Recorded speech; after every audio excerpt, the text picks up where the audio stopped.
Diane Abbott is suspended as a Labour MP after anti-Semitic remarks. Good morning to you. 6 o'clock, Monday the 24th of April. This is Breakfast on GB News with Stephen and Isabel today. Here's what's leading the news this morning. The former Shadow Home Secretary, Diane Abbott, has apologised for any anguish caused after suggesting Jewish people do not face racism. The Labour Party have condemned Ms Abbott's comments, saying they were deeply offensive and wrong. The government's plan to deport illegal migrants to Rwanda will face its biggest hurdle so far today. The Court of Appeal will begin its first day of legal arguments against the policy later this morning. British citizens trapped in Sudan have accused the government of abandoning them. It follows what the Prime Minister described as rapid and complex evacuation of UK diplomats and their families from Khartoum amid an escalation of violence in the country. Is public support for the royal family wavering? Well, as rumours circulate of a possible protest at the Coronation, a new survey shows a quarter of 18 to 24-year-olds would prefer to have an elected head of state. And we love to hear from you throughout the course of the programme. Get those emails in, get those tweets in, gbnews@gbnews.uk. And don't forget, we want to know where you're watching or listening from.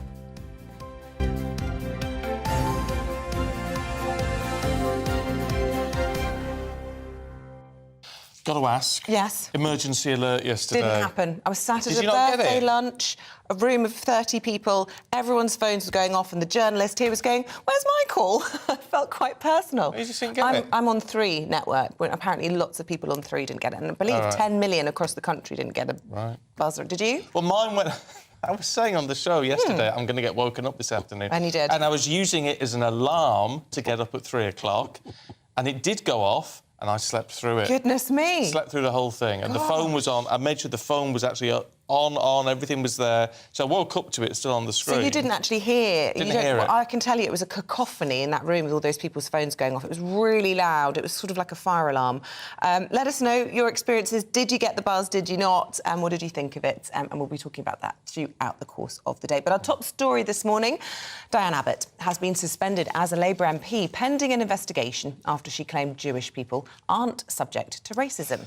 Yeah, it was an article for The Observer. The former Shadow Home Secretary, I should say, said Jewish people experience prejudice like Irish or red-headed people, but they don't experience racism.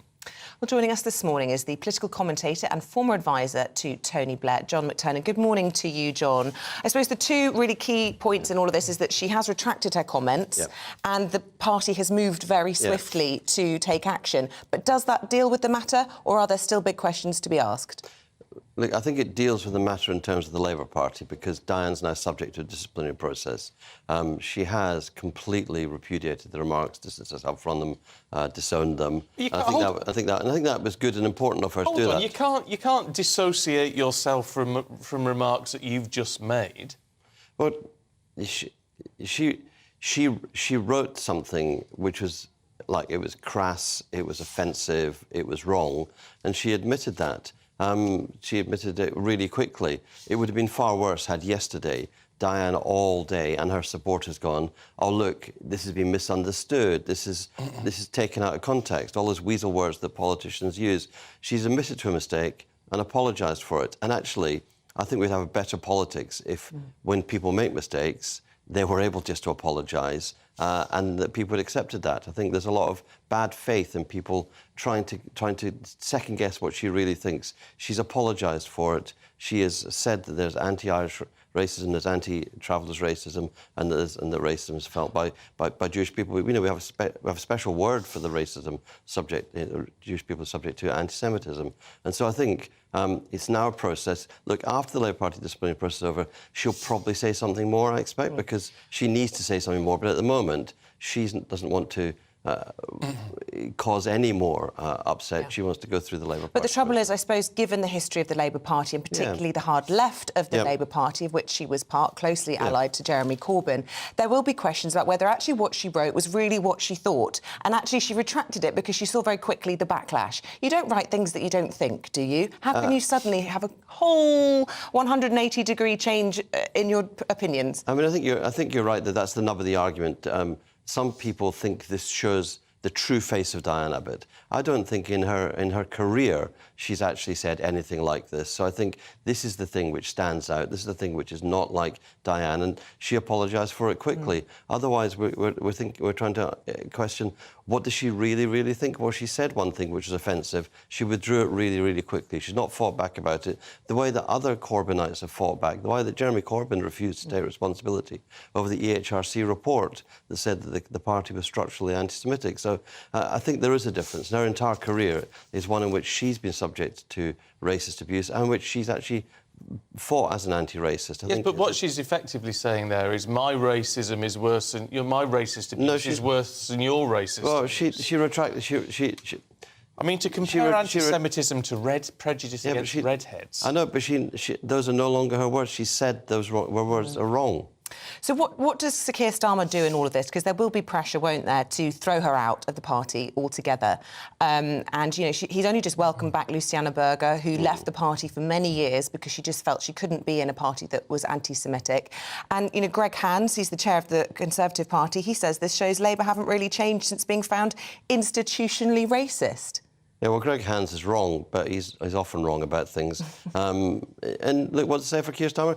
Keir moved really quickly. The thing about yesterday, you know, is the speed of it. You know, at the same time as she was being suspended from the Labour Party, Diane had moved with speed too and had completely repudiated the words that she wrote. Well, I think you can't... You have to move quickly in these things. Yeah, but in terms of complete repudiation, there's a comment in the Mail this morning, and it's from Stephen Pollard, who's former editor of the Jewish Chronicle, who describes himself as a ginger Jew. So he's... doubly offended. Doubly offended. And to quote him, he says, Miss Abbott has now apologised for her letter, offering the bizarre excuse that an initial draft was sent to the Observer, which published it, as if it is somehow OK that she would have removed references to her true beliefs for a supposed final draft. Yeah, well, again, this goes back it's to... right, isn't it? No, I don't think he's wrong. I think something went wrong in her office is absolutely clear. That letter should not have gone out under her name. The remarks were utterly offensive. She knows that. That's why she's repudiated the remarks. But we can't second-guess what Diane Abbott thinks. She apologised and distanced herself very quickly. What I struggle with... In due course, But what I struggle with, John, and we speak to you a lot, and you're a man who often comes out with a lot of good sense. Yeah. To say that we don't know what Diane Abbott thinks, well, we know what she thinks because she wrote it in a letter. The fact that, as Isabel said, she's now retracted it doesn't detract from the fact that she wrote it in the first place. So she apologised, and what the question is was her apology sincere? Does that reflect what she really thinks? I've known Diane, and for all my political career, I like her, and I almost always disagree with her. In this one, I think she was wrong to write that letter, wrong to send that letter, wrong to say those things, but she was right to apologise rapidly. And I believe in her. I believe her apology. I believe that she means it. And I think in a battle between is she sincere or not sincere, I believe she's sincere. Was she wrong to write the original letter? Yeah. Of course she was. Well, look, we're going to be in her constituency a little bit later on in the programme. She has been a popular constituency MP. She's had a long career. She's one of the longest-serving members of Parliament. And, indeed, she was the first black female. But what a way to possibly end her time in the Commons. It would be a shame if somebody who has very much fought that cause for black people in this country to actually lose her position on a point like this. I agree, and I don't think these are headlines that Diane wanted. I don't think this is what Diane wanted to have done. I think, you know, she's the longest-serving black MP. She's been in the House since 1983. I think this is almost certainly her last Parliament anyway, because anybody elected in 1983, almost all the MPs are standing down at the moment. And I think it would be sad if this was seen to define her. But I think her career, inspiring women, inspiring black and brown communities across the country, is a bigger career, and I think that's one of the reasons she apologised so quickly, so immediately. OK. John McTernan, former advisor to Tony Blair, regular on the programme. Thank you very much indeed.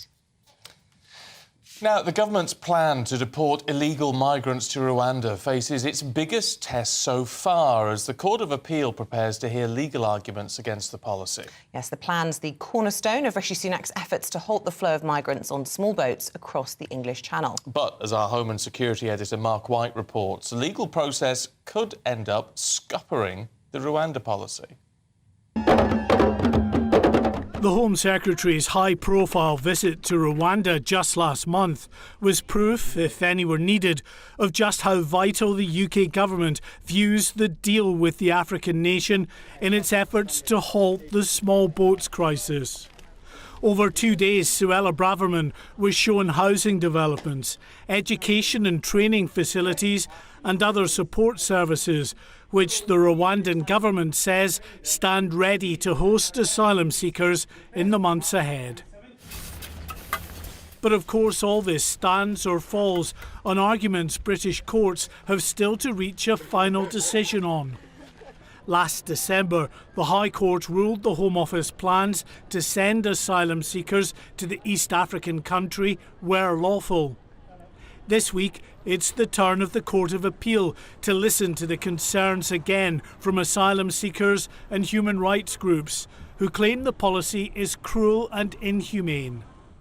When I sat down with the Home Secretary in the Rwandan capital, Kigali, she told me she was convinced her counterparts there would offer asylum seekers the chance of a good life and would respect their human rights. Our partners here are ready to support the UK in our work to stop the boats and to fix our challenge of illegal migration. We've seen, working with our friends in Rwanda, the people who come here will be resettled to live a safe and secure life. That's the humane approach, and that's the compassionate approach. It's now more than a year since former Prime Minister Boris Johnson used a visit to Kent to announce the Rwanda policy. He claimed the threat that asylum seekers would end up in Africa rather than the UK would hold the key to breaking the model of the people smugglers who sent more than 45,000 migrants across the Channel last year. But efforts to send the first plane load of asylum seekers to Rwanda were halted by a last-minute intervention by a judge in the European Court of Human Rights. The illegal migration bill, currently working its way through Parliament, will give British judges more authority to disregard rulings made in Strasbourg. But of course all that depends on the outcome of this week's Court of Appeal decision. And even if those judges find in favour of the UK government, it's more than likely this whole issue could end up in the Supreme Court, with a final ruling still many months away. Mark White, GB News. Well, the time is 6:13. Should we have a look at some views? Do you want to see you grabbing those? Yeah, I do, because loads of you getting in touch on Diane Abbott. Sue, hi Sue, says, my first question would be, why was even a draft written with these remarks in them? It's no excuse to say it was a draft that was not meant to be sent. Such remarks shouldn't have been in her thoughts, let alone written down. Yeah, Frank says, Diane Abbott's racist remarks show how bad the problem really is still in the Labour Party. And Sean, and do you know, I was just thinking this, actually, Sean, funny how the left are quick to accept the apology of someone who appears to be racist when it's one of their own. Imagine if the letter had been written by a Tory in the Telegraph. Yeah, but then I suppose you'd probably say, I mean, I think you're absolutely right. However, then would the Tories be saying sort of what John was saying about said So they person? don't have the same history of anti-Semitism within the Conservative Party, No. do they? I just find it remarkable. Is it not indefensible? Stephen Pollard, from the former editor of the Jewish Chronicle, says, for sheer ignorant malice, it's hard to think of a worse example than Miss Abbott's words yesterday. 6 million Jews killed in the Holocaust, and to minimise that is extraordinary and hugely offensive. But to be fair, the Labour Party have moved very, very quickly. Yeah. So maybe that will draw a line under it. Let us know your views on that. We've also been asking for your reviews on those emergency alerts. I didn't get one, Stephen did, but he didn't hear it. I didn't hear it. Slept through it. Well, this one, Mick says, the whole family's on 3 network. We didn't receive the alert. Comical. I mean, I suppose that's the point of the test, isn't it? To try it out and iron out all of these problems. Iron out the kinks. But there were some problems. Whether it's a network that Nige says, I'm on Sky Mobile and didn't get it. I wonder if there's a difference in the type of SIM use, contract versus pay-as-you-go. Sky is basically O2, isn't it? I mean, it's really all these things. That's Sky Mobile. I think Tesco Mobile is O2 as well. Companies, and it's just they just piggyback on the back. Yeah, of well, that. that's what Susan says. My phone's on ID, which piggybacks on 3's network, and I didn't get the alarm. Other people have told me anecdotally they had their phone on airplane mode. The buzzer didn't go off when that was on, and then when they switched it on later, it beeped. But there have been lots of questions about whether people who are victims of domestic abuse and they have these secret phones, whether or not the beep going off would actually alert their abuser to their second phone. That's a really good tip for those people. If you are concerned, stick it onto airplane mode or turn it off, and then you should be fine. Yeah. Top tips there. Yeah, but it's fascinating, isn't it? I mean, I'm just so disappointed that I slept through it. Yeah, well, I was annoyed. I was a room of people, and I was the only one not to get it, and I was the journalist. Yeah. I mean, I did have the big thing on the front of the screen. I got nothing. No text, nothing. So, there you go. But I know a lot of you don't like the idea of it in the first place. Well, exactly, yeah. So people are quite happy about it. Well, you know, I tend to think it's actually quite a sensible idea. Yeah, it doesn't worry me. But... right, we're going to bring you up to date now with the rest of today's top stories. And Hamza Yousaf is to meet with Prime Minister Rishi Sunak in person later this evening. It'll be the first time since he became Scotland's First Minister. Mr Yousaf will also meet with the London Mayor and ambassadors of Germany and Ukraine. Sir Rod Stewart said he supports NHS staff going on strike and wants to pay for more countrywide MRI scans to help cut waiting times. In February, he paid for a day of scans after showing up to a mobile MRI unit outside his local hospital in Essex. What a legend. The TV presenting duo, Ant and Dec, have led tributes to the former Biker Grove co-star Dale Meeks, who's died at the age of 48. Meeks, who also played Simon Meredith on ITV soap Emmerdale, died from heart failure on Saturday night at a hospital in Newcastle.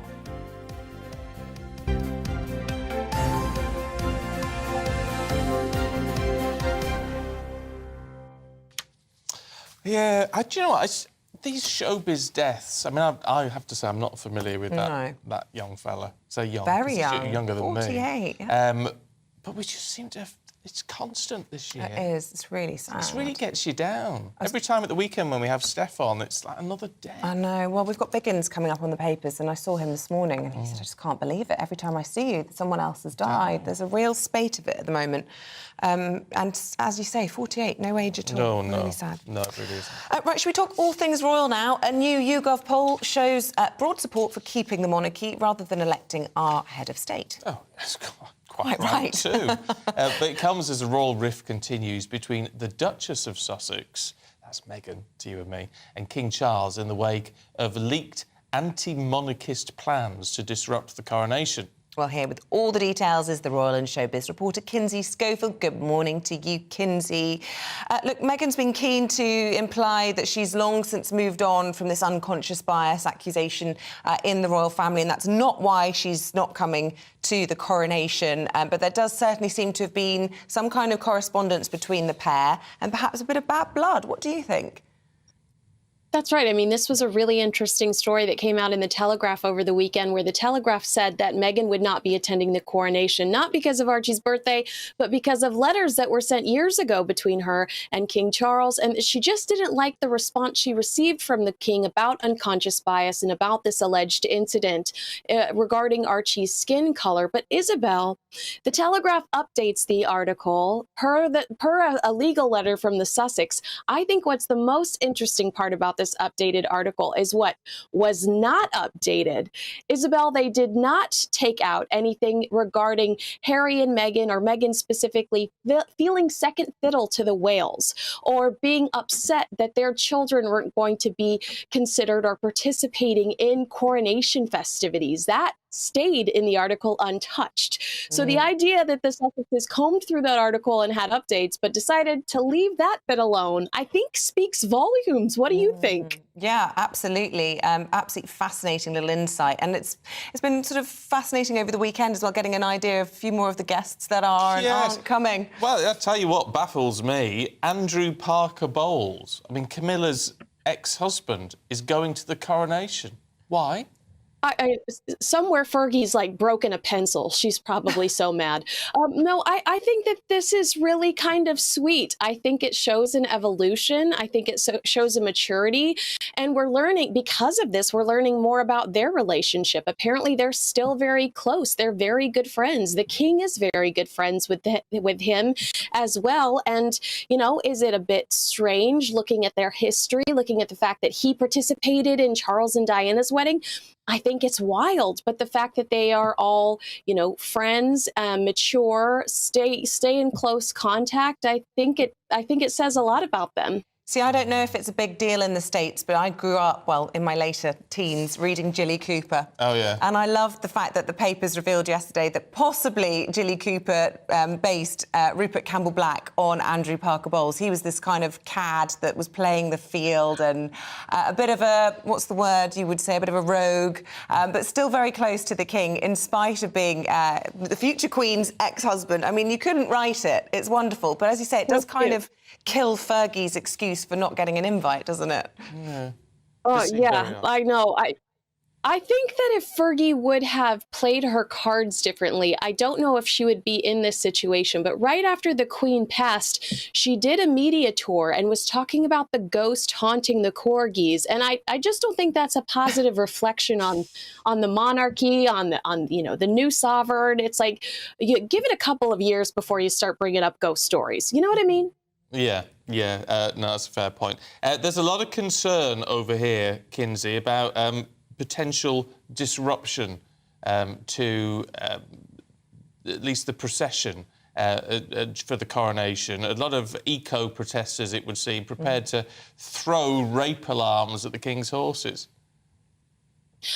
I mean, I think that publicity-wise, PR-wise, I think that those are the stories that will get international attention and will disrupt the positive press that they need, they are looking forward to, that typically comes with these big, you know, beautiful events that only a monarchy like yours can do. So if I were in the palace's position, I would be a little frustrated and nervous about these interruptions, because that's what the American media is going to grab. That's what some, you know, that is, it's not a positive reflection. People eat up that kind of content.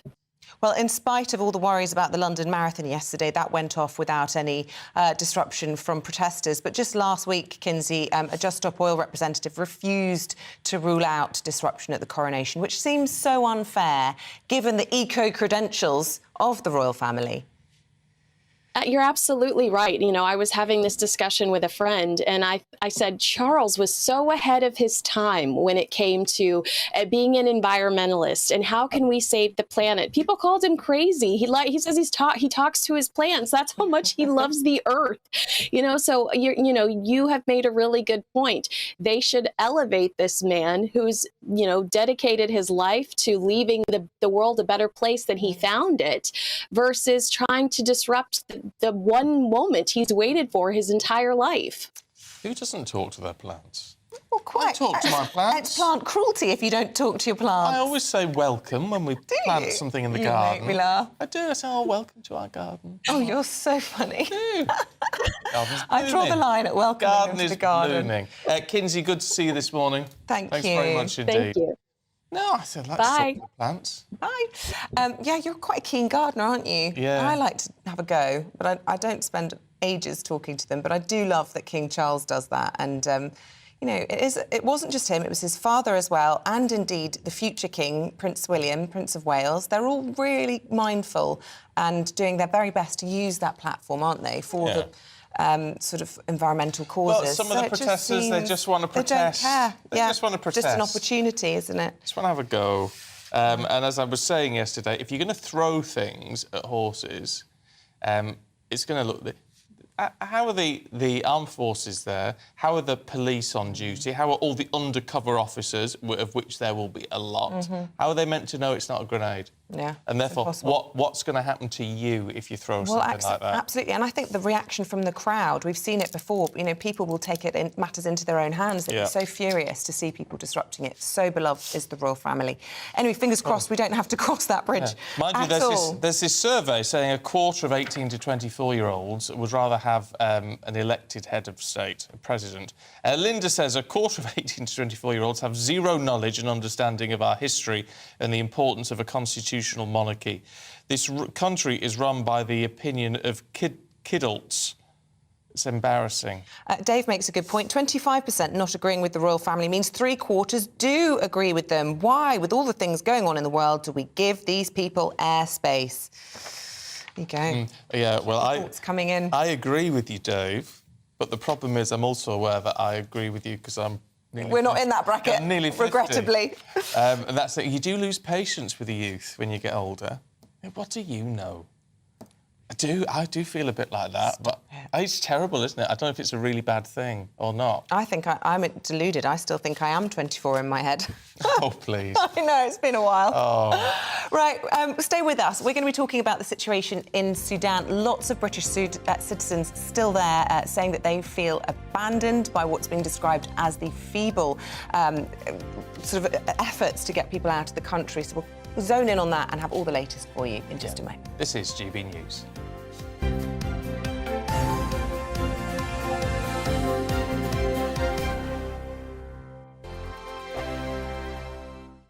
Monday to Thursday nights on GB News. At 6, it's Dubes & Co. 7 o'clock, Farage. At 8, join Jacob Rees-Mogg. And at 9, Dan Wootton Tonight, followed by Headliners. On TV, radio and online. This is GB News. It's all about family, being in people's living rooms, all the interaction and getting to know who our viewers and listeners are. When I was young, my dad used to say, Nana, stop arguing. I wanted an outlet that would enable me to give my opinion.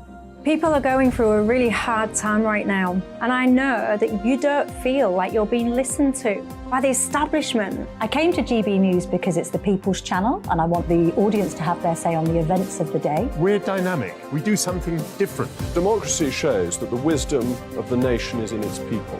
I get to travel to find out what the story is from a personal perspective. The British people aren't fools. We know when we're not being told the full story. We've got to work out how Britain moves forward from this. It's the best country in the world. The establishment had their chance. Now we're here to represent your views. Britain's watching. Britain's watching. Britain's watching. We're proud to be GB News. The People's Channel. Britain's news channel.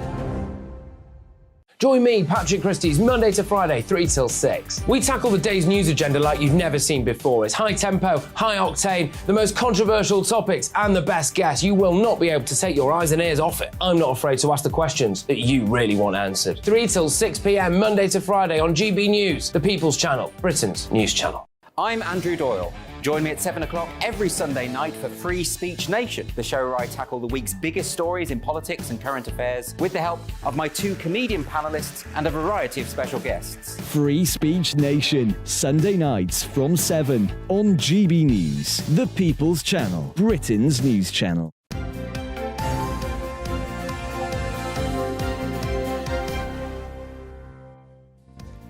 Welcome back at 6:28. Still to come on today's programme. Do you feel like you're getting less than ever, but for the same price in your weekly shop? Well, if you do, you're not alone. It's called Shrinkflation, apparently. That isn't confusing enough. We're going to talk about it 7:15 this morning. It's typical, isn't it? Everything costs more and you get less for it. And then, as a man was tragically killed by a dog in Derby over the weekend, at 7:45, we're speaking to a dog behaviourist, Louise Glazebrook. She's been on the programme before. She's got really good advice and she'll be able to tell us about what's behind this worrying trend and how to decode your dog's behaviour. So, got any dog questions or anything else you want to talk about this morning, drop us an email, gbviews@gbnews.uk.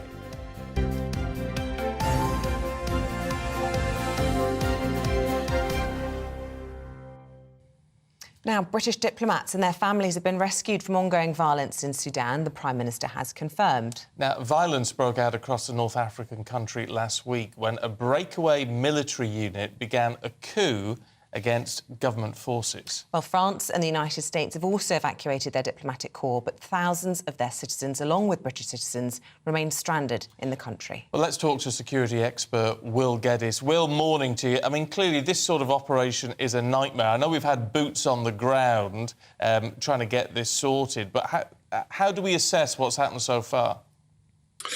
Well, to be honest, from what I understand, there have been a number of different nations, including the United States, who have evacuated their essential staff. And there are various different categories of evacuation in many instances, where there will be done in stages. You'll have the non-essential staff, and then you'll have the essential staff.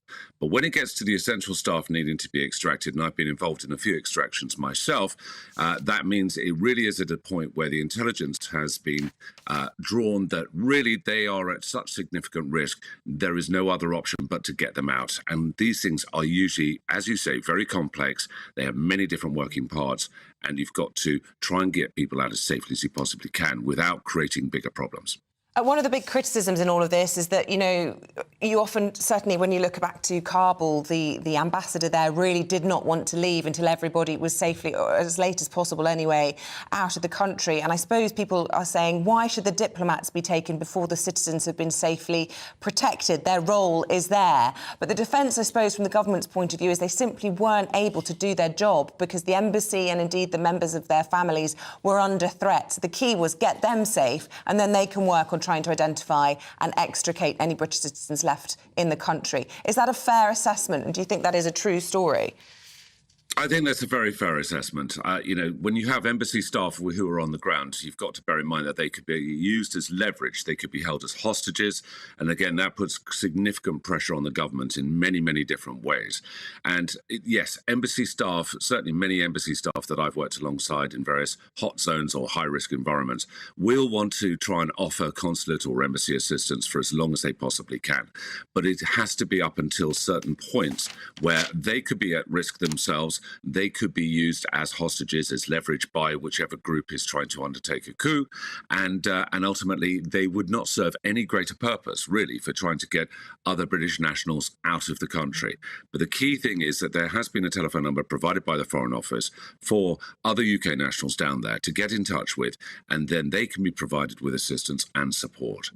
Is part of the issue here, and I know it sounds a bit harsh in a way, but political, in the sense that if diplomats get killed in all of this, that then changes the situation, doesn't it? Absolutely. It escalates it to a whole different level.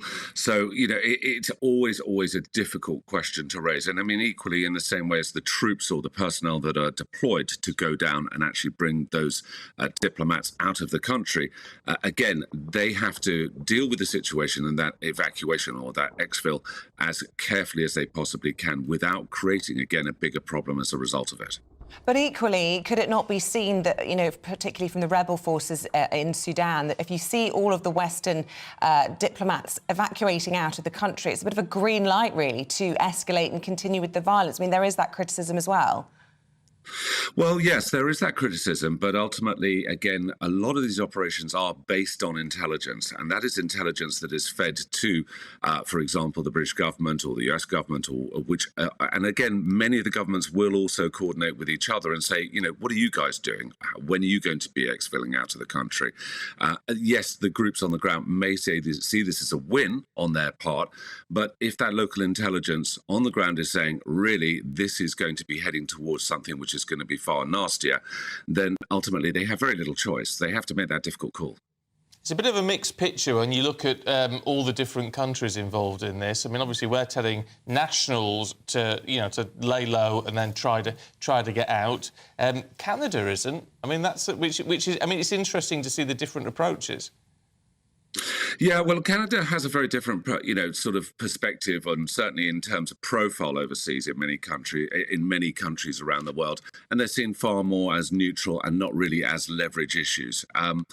Again, the United States, there's a lot of anti-US sentiment, certainly in that part of the world, and again, they would be valuable targets.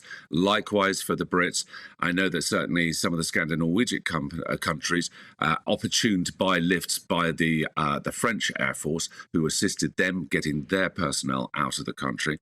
So again, it's about a category as to who is valuable to the local militia, who would see advantages in either holding those embassies or holding those particular personnel that are associated to those specific countries.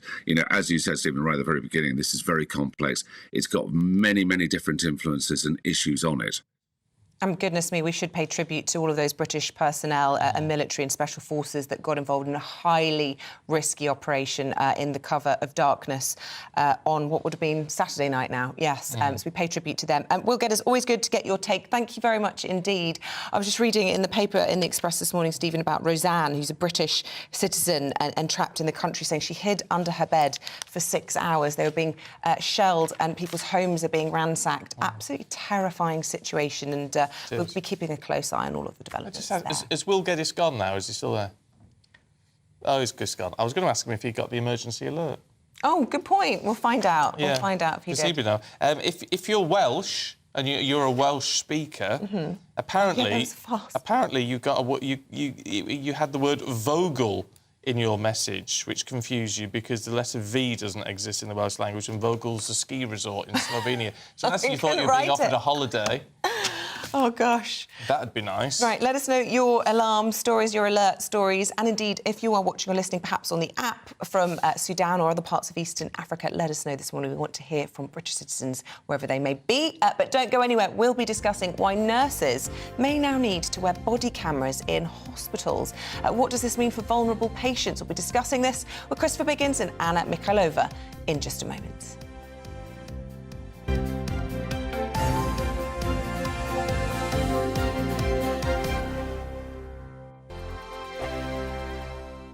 I joined GB News because I was sick and tired of not hearing my views being represented, not just mine, but so many people that I knew and spoke to. I just couldn't get my voice out there. I couldn't say anything. I couldn't do anything. Whatever the narrative was, I kind of had to follow it. GB News is there to provide a voice for those who have been ignored by the establishment media. We think different things, we've got a different style. GB News is here to be optimistic and positive about the future. It's real kind of dynamic and flowing, with the audience very much at the heart of it, like a big family.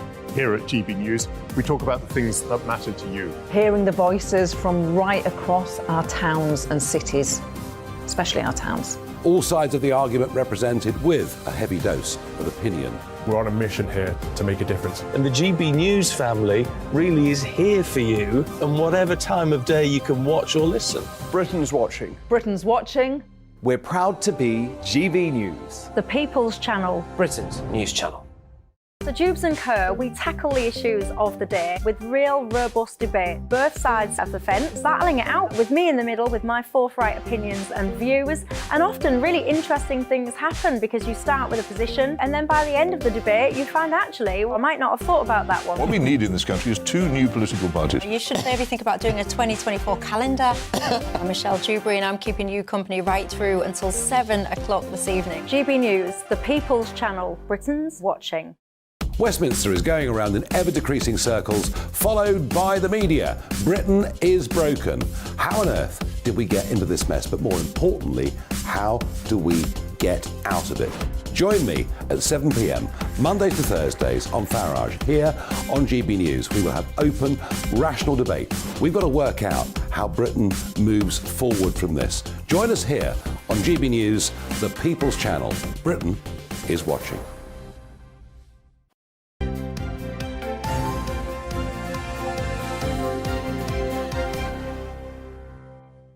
Welcome back at 6:38. Let's bring you up to date with today's front pages of the newspapers, starting with The Times. Oh, well, of course, it's the headline everyone's talking about, isn't it? Corbyn ally sparks a new Labour row over racism. Diane Abbott, of all people, has been suspended from the Labour Party after making controversial comments about Jewish people say they don't suffer from racism, they just suffer from prejudice, like red-headed people. The Express says a daring SAS mission to Sudan has plucked British diplomats to safety. The Special Air Service joined the RAF and Royal Marines to rescue civilians as fighting raged around them. Big picture of Rod Stewart on the front of the Mirror this morning. He's fighting for nurses' pay rises and telling the PM to cough up and reward dedicated staff. Is he going to pay for it, though? Here's the Mail.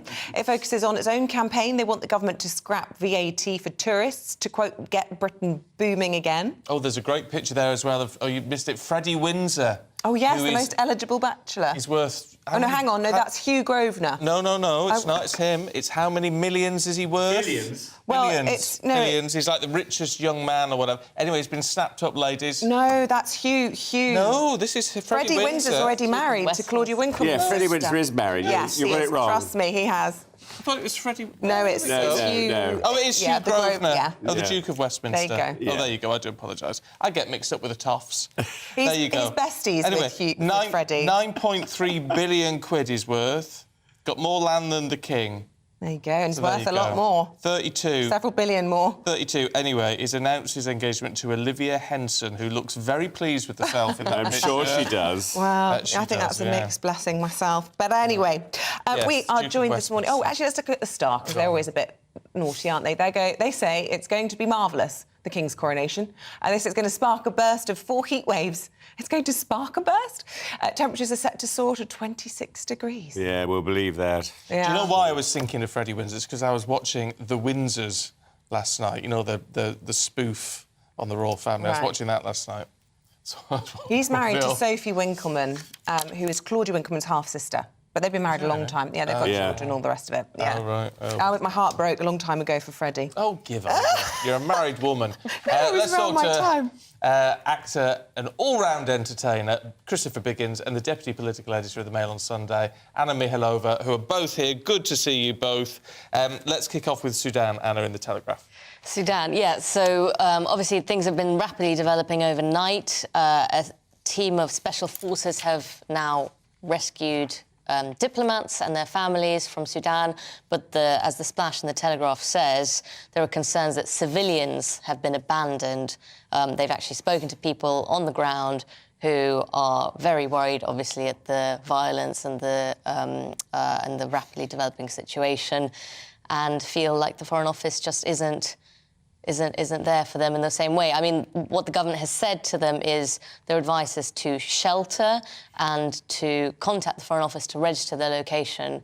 But obviously, I think it's there are hundreds of people there who are rather worried. Mm. Well, you would be, but I mean, it's what can you expect the government to actually do? Well, They can't go knocking on every door, can they? Yeah, Oliver Dowden yesterday on the Sunday rounds was saying, because obviously the comparison has been made with Kabul, but he makes the point that, you know, the UK just does not have the personnel on the ground for obvious reasons, as it did in Afghanistan. And they need to set up somewhere else, don't they, in order to be able to assist those They citizens do, exactly. And they have said today they will be setting up an embassy in a neighbouring country. Yeah. I mean, look, I think that the point that you could make is this hasn't come out of the blue. Sudan has had demonstrations, you know, for years now that this situation has been percolating. So perhaps planning could have been there. And I think the other concern that's come out on the weekend is the key officials. I think the ambassador were out of the country. So that didn't help. Funny enough, kind of irrelevant to today's story, but a similar story. My grandparents lived in Khartoum in the 50s, and my father was escorted with his parents out of the country, and they were sent to Kenya, which is obviously a neighbouring country, to set up. The embassy was moved there as well. So there's obviously a repetition of history going on, but at the time, my grandparents' assets and everything were frozen and never managed to get it out of the country. It's got a long history of problems, does Sudan.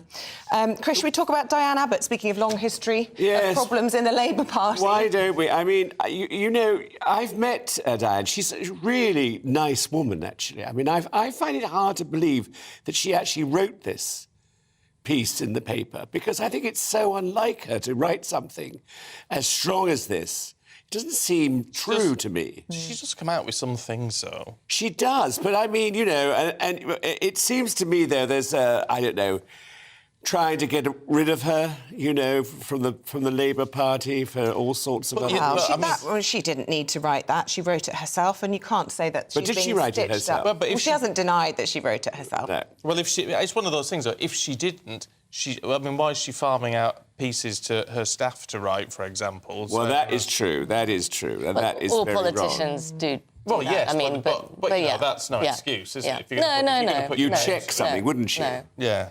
If it was, you know, if it was going to be under your name. Yeah, exactly. But anyway, I think it's, you know, it's a terrible thing that she's allegedly done. You know, I mean, it's not good news. No. Do you think she can survive this, Anna? I mean, there's a certain irony, isn't it, that a woman who herself has stood up against racism but also experienced it herself, she's also the first black female MP, she's been in the Commons since the 80s, could actually see the end of her career in such a racist round. Racist way. I mean, there's definitely mounting pressure on Keir Starmer to go further than he's already gone. He's currently taken the Labour whip, and they said they're going to investigate. But there's huge pressure to kick her out of the party, full stop. The hesitation in Keir Starmer's circle, is that they don't... Well, like you said, she's the first black woman MP, full stop. So But that shouldn't matter when it comes to these sort of... I mean, let's be fair. I mean, obviously they've kicked Jeremy Corbyn out, and, you know, that's her former lover. Should we really be surprised that... Well, it's true, isn't it? It is true, it is true. For Biggins to raise his eyebrows is saying something, yeah? Yes, I mean, you know, but I think there's a reason, perhaps, why Keir Starmer's doing all this, you know, is he wants to get rid of that from the Labour Party because they're very keen to win the next election. Yeah. And I don't think they can win it on stories like this. Yeah. Anna, in the Mail, they're talking about scrapping tourist tax to get Britain booming again. What's tourist tax? So, this is a new campaign being launched by the Daily Mail today, and it's designed to turbocharge the economy. This is something... You know when you go on holiday and you can get a refund for your VAT. So if you go and buy a bag in Italy, you can go and get your tax paid back to you. The UK used to have that as well for tourists, but it was scrapped in 2021, and the campaign is to reinstate it because it's been estimated that it could give a £4 billion boost to GDP. So essentially, it would make goods bought in the UK to tourists cheaper and provide an incentive for people to come. And a huge number of very senior business chiefs have written to the Chancellor today in the paper calling for this and saying, look, we need this. Seems like a good idea. I think so too. Why was it removed? I would say that, though, but... Yeah, you kind of have to pay to say that. But why would they have removed it in 21? The Treasury, and who was in charge sounds at the time? like a classic... Was it Rishi I think Sunak? it may have been a gentleman called Rishi Sunak. Right, it's unlikely then to come back, is it? Well, you say that. I mean, to be honest, it sounds like a very classic Treasury move where they've sort of fiddled at the edges and said that this was... the claim was that it was expensive to hold and that it wasn't actually boosting the economy as much. But the picture has changed significantly from 2021. We are facing such a huge crisis on all fronts in the economy that I think any help we can get, even if it's a few hundred million net, is still significant and worth reinstating. If they think it's going to make that much of a difference. It's a tax cut for tourists. We don't get one. Yeah, exactly. But the EU gives That's one. the problem. But I think you used to get it when you went abroad, though, That's didn't you? it. And you still do. So I think the competitive advantage... Oh, do you still get it? Yes, well, you can go to Italy, as I say, you could buy a handbag. Prada handbag. Yeah, and get the tax paid back. So. You see, I don't know anyone who... And I'm absolutely honest. I do not know anyone who's ever bought enough abroad to say, I'm going to try and claim the tax. No, me neither. No, I agree. You're right. You know, I know a lot of tourists do come over here, and the Chinese all go to... what's that? Bicester? Bicester. Bicester. With suitcase. The train... We went to Bicester the other day. The train was chock-a-block. But I've never seen seen anything. fortune. I know, on rubbish. Well...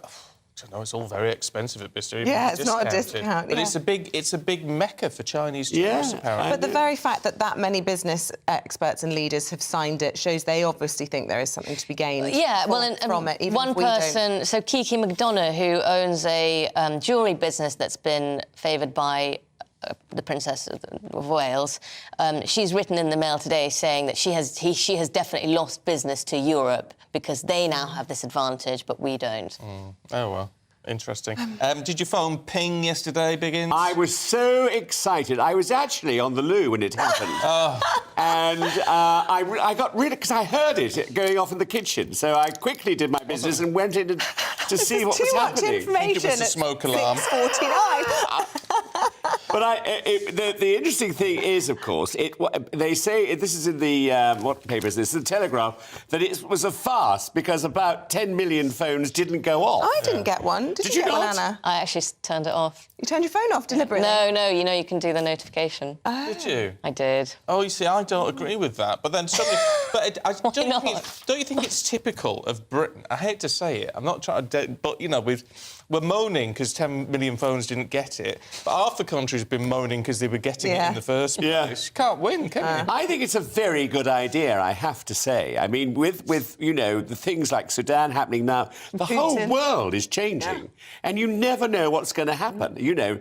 I mean, the weather is bad, so there could be floods. So to enable people to cope with things like that... Yeah, but just wait until AI hacks in and falsely sets us all into a panic. That's what I think. All of that's going to get manipulated. No. I sort of think people who moan about it, you say, well, you had air raid sirens back in the war. 2023 version. It's only the same thing. Yeah. I think we've hopefully moved on from the air raid siren. Is that the point? Well, yeah, but not much. Really? I don't know.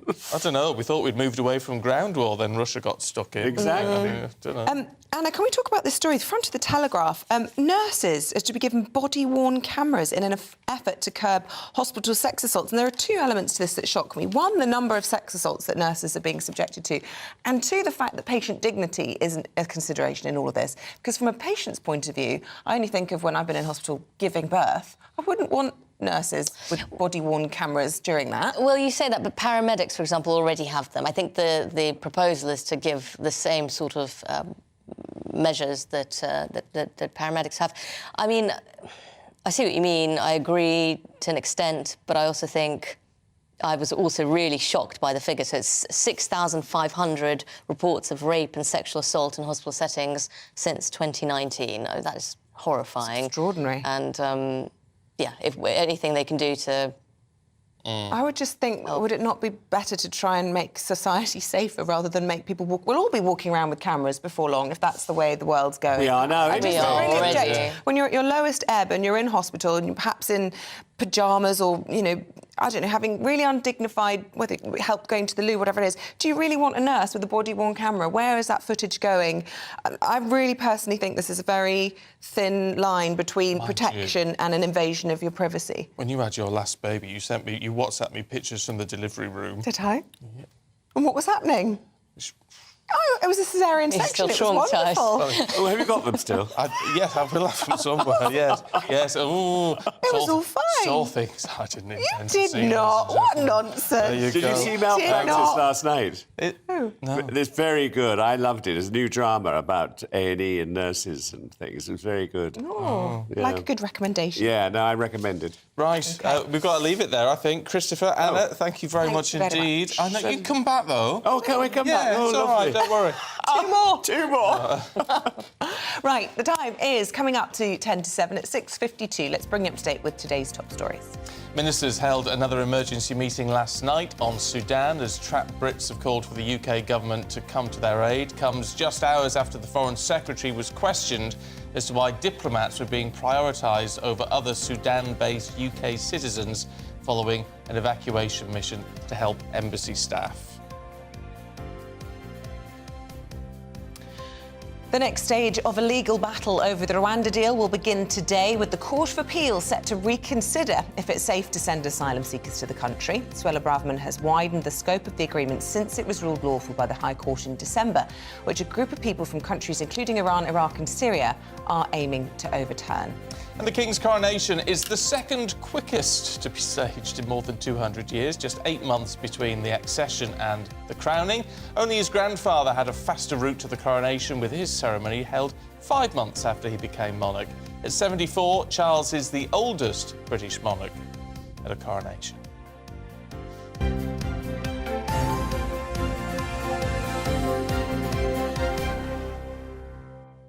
Now, it has just been a casual 400 years since the first works of Shakespeare were published, and events across the country, you remember it well, they've been planned right across the country to celebrate the milestone, including one of the original copies going on display for 5 hours today in London. Yeah, here's Lisa Hartle with the details.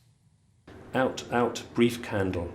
Life's but a walking shadow, a poor player that struck... Words from Macbeth, one of the most famous Shakespeare plays, read from a book that is the reason the play wasn't lost. This is Shakespeare's first folio. At 400 years old, it's thought to be the one in best condition in the world. To mark the anniversary, it's going on display at the Guildhall Library in London. There's a whole series of celebrations going across the whole country called Folio 400, and we're part of that. So Shakespeare's first folio is the first time that 36 of Shakespeare's plays were put into a single volume. There had been published before that 18 of those plays, be published in small formats, single sort of pamphlet-size plays. But with this publication, which includes 36 plays, it captures 18 plays that would have been otherwise lost. So without this volume, we might have lost plays like Julius Caesar, As You Like It, Macbeth, Twelfth Night, so really core plays by Shakespeare. Some of the great classics would have been lost had this not been produced. When Shakespeare died, it was 2 of his friends and fellow actors that decided to gather his plays and have them published. So 2 of his friends, John Hemming and Henry Condell, to create this work. They must have gathered together the plays from manuscript versions that belonged to the theatrical company, but also, as 18 of the plays had been published before, some of them were in what was called bad quartos, so bad versions of those plays. They might have been working from printed versions as well as manuscript versions. So within about 50 feet of where we are now is the churchyard of St Mary Aldermanbury, which is where his friends were actually buried. They lived in this area. So we can say that this copy of the first folio is probably closest to its place of genesis than any other copy that survives in the world. There were 750 copies published, and it's thought 230 remain around the world. The book will be on display at the Guildhall Library in London for the first time since 2016 from 10:30 until 3:30 p.m. Lisa Hartle, GB News, London. Right, coming up, we are talking about a growing new phenomenon called shrinkflation. Do you feel you're getting less for your money? We'll be discussing it after your forecast.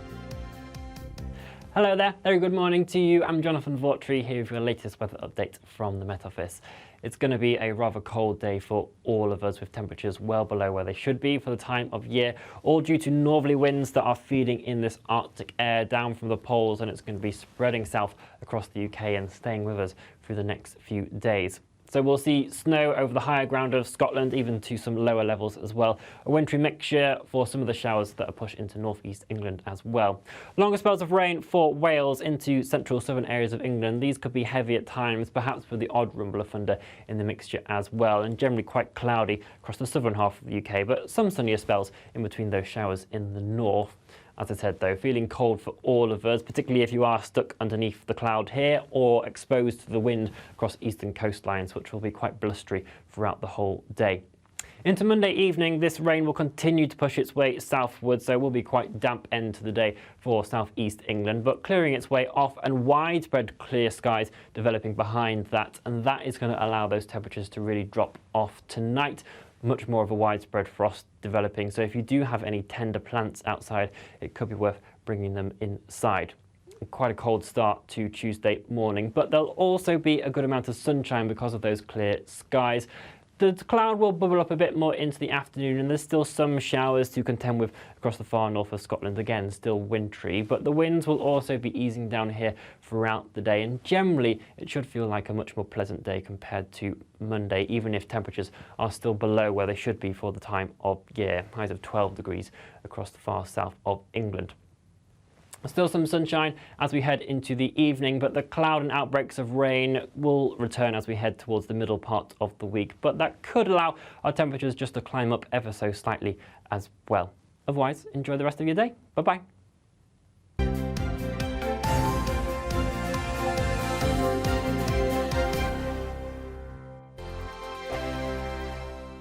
First and foremost, I am a GB News fan, and I was before I was working here. Just love the fact that we're asking the questions that a lot of establishment media won't ask. With a bit of a twist, we not only want to inform you, but we want to keep you entertained. It's worth the drive because you get in and the team's all ready and waiting, they're itching to go, and it's a proper little family. GB News is the people's channel. It's the audience that makes the programme sing. We're giving our viewers and our listeners a voice. I see the thousands of your letters, tweets, emails, you name it, coming in. Britain is broken.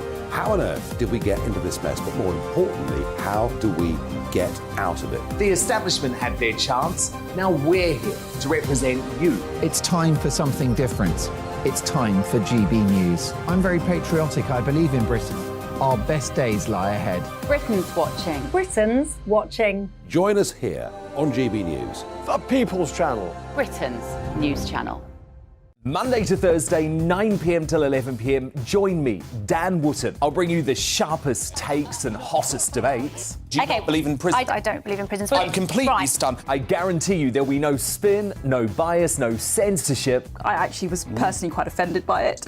And no reason to go to bed. So I guess I've always been quite woke. That's Dan Wootton tonight on TV, radio and online. Monday to Thursday from 9 p.m. till 11 p.m. on GB News. The People's Channel. Britain's news channel. I'm Simon Evans. Join me on GB News for Headliners at 11 p.m. What's the scoop? I'll be joined by two of the country's top comedians. That's right. As we take a look at tomorrow's newspapers tonight. We're going to get into trouble. If it's a big story, we'll be covering it. Spill some tea on him. There we go. But we'll also have some fun. I wouldn't stick up a bank. My father didn't love me. So anyway, Headliners every night from 11 on GB News, the People's Channel, Britain's news channel.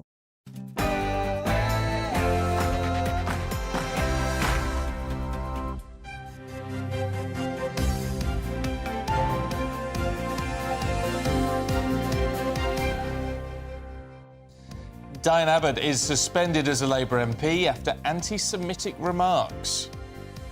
Good morning, it's 7 o'clock on Monday, the 24th of April. This is Breakfast on GB News with Stephen and Isabel. Here's what's leading the news for you this morning. And the former Shadow Home Secretary, Diane Abbott, has apologised for any anguish caused after suggesting Jewish people do not face racism. The Labour Party have condemned the comments, saying they were deeply offensive and wrong. The government's plan to deport illegal migrants to Rwanda will face its biggest hurdles so far today. The Court of Appeal will begin its first day of legal arguments against the policy later this morning. British citizens trapped in Sudan have accused the government of abandoning them. It follows what the Prime Minister described as the rapid and complex evacuation of UK diplomats and their families from Khartoum amid an escalation of violence. And after a weekend of high-profile protests across the capital, environmental group Extinction Rebellion have given the government till 5 p.m. today to agree to their demands on climate change. The organisation say if they don't get a response, they'll build an unprecedented coalition and step up campaigning in the weeks and months ahead. We'd love to hear from you this morning. Loads of you getting in touch about Diane Abbott and about the alert yesterday. Keep your thoughts coming through. GB Views at gbnews.uk.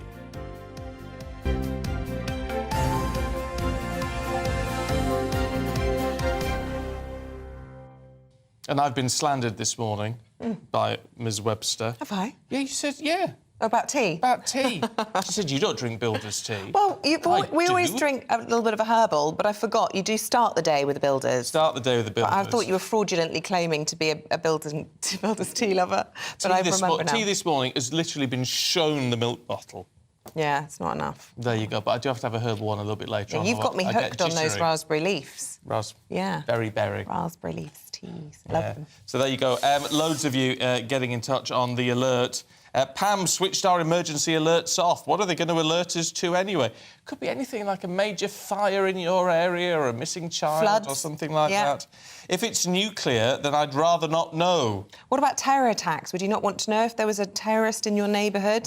I think probably most of us would, at the end of the day, prefer to know than not know. But keep those thoughts coming in. We're also loads of views on Diane Abbott as well this morning.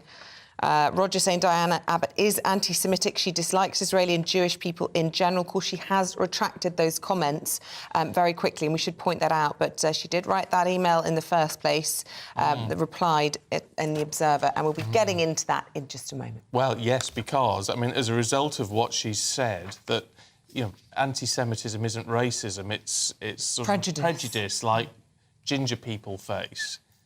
Well, she said in that... Well, it was not an article, it's a letter she wrote to the Observer yesterday. Anyway, Diane Abbott has been suspended from the Labour Party as a result of all of that. Well, she had the whip removed, so same sort of thing, is it? She had the whip removed, so she's technically not a Labour MP at the moment, and there's a procedure going on to work out what to do next. Well, joining us this morning is the political commentator and former advisor to Tony Blair, John McTernan. Welcome back to you, John. Does this draw a line under it, the fact that she's retracted her comments and now that Sir Keir Starmer has withdrawn the whip pending an investigation? Yeah, look, I fully accept her apology, and I think it's a sincere apology.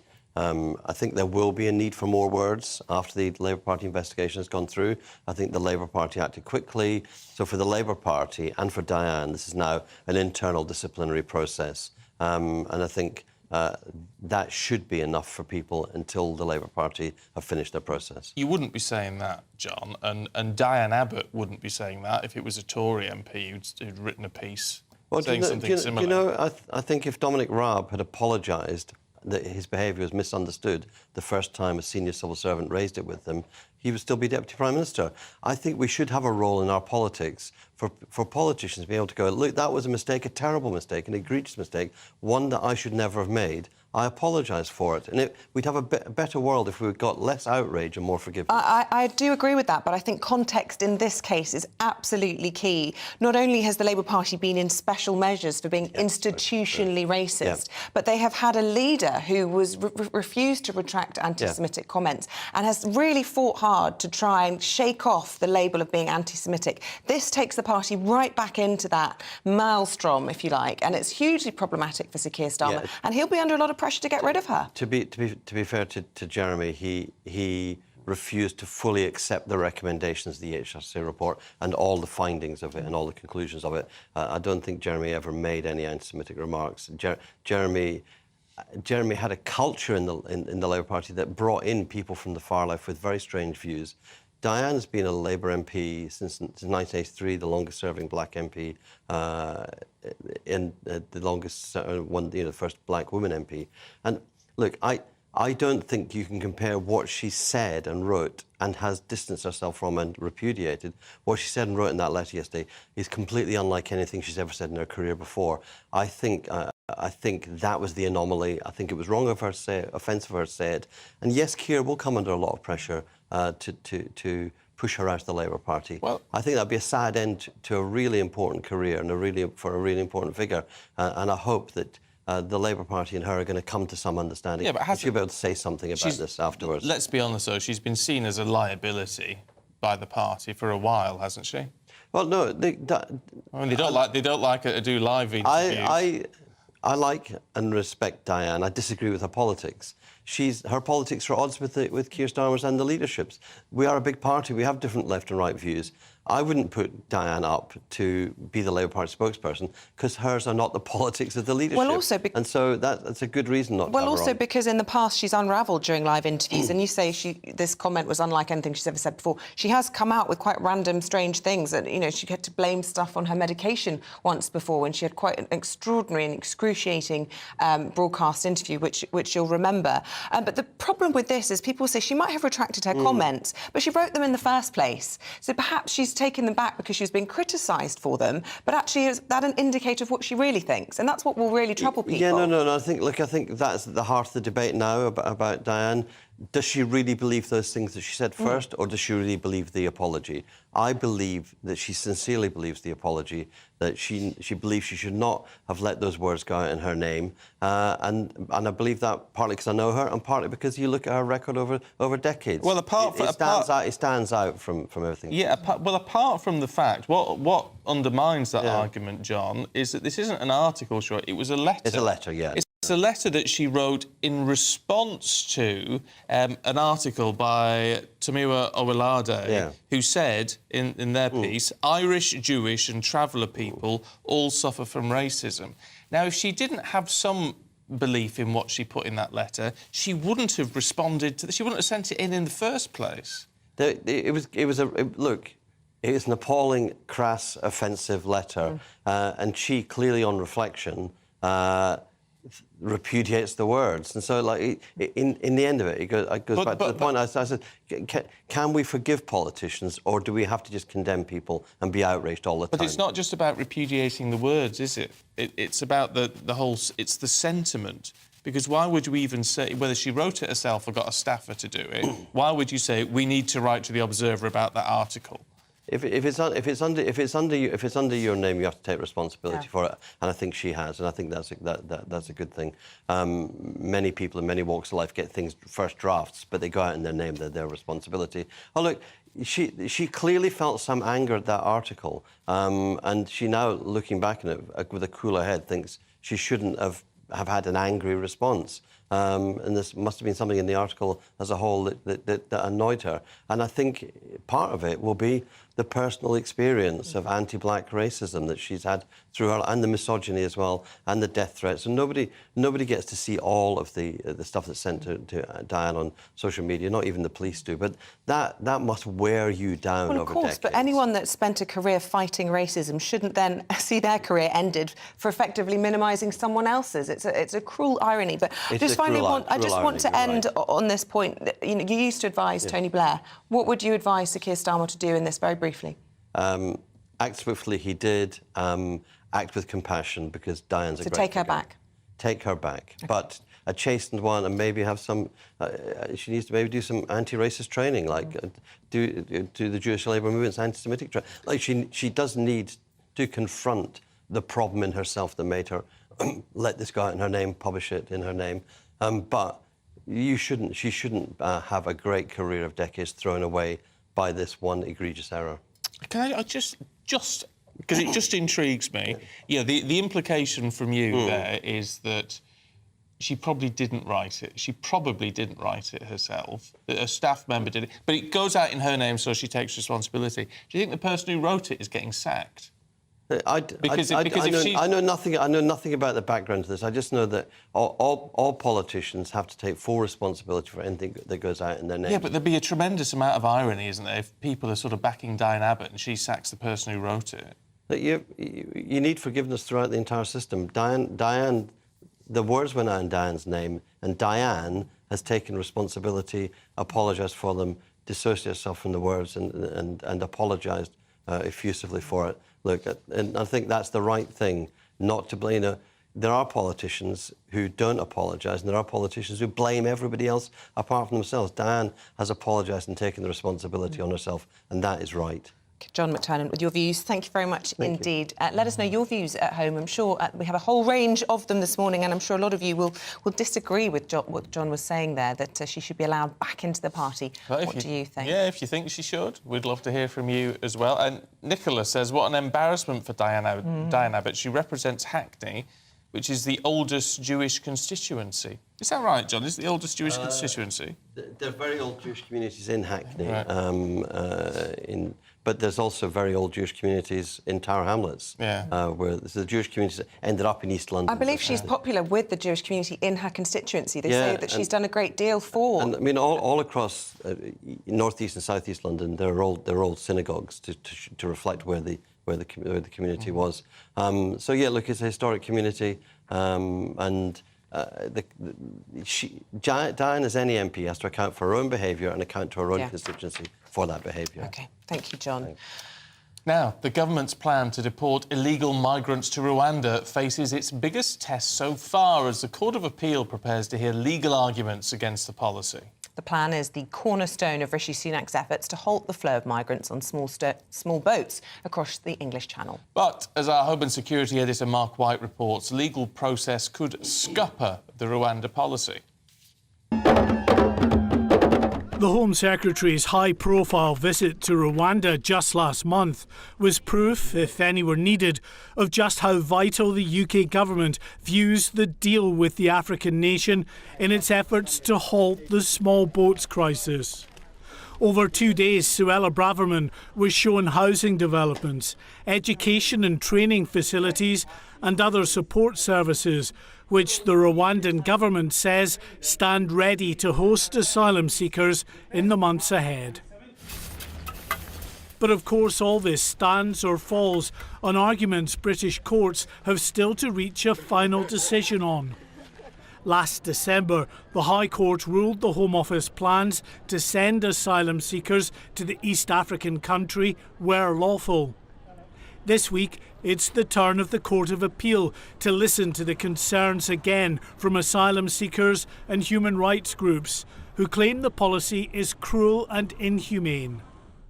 When I sat down with the Home Secretary in the Rwandan capital, Kigali, she told me she was convinced her counterparts there would offer asylum seekers the chance of a good life and would respect their human rights. Our partners here are ready to support the UK in our work to stop the boats and to fix our challenge of illegal migration. We've seen, working with our friends in Rwanda, the people who come here will be resettled to live a safe and secure life. That's the humane approach, and that's the compassionate approach.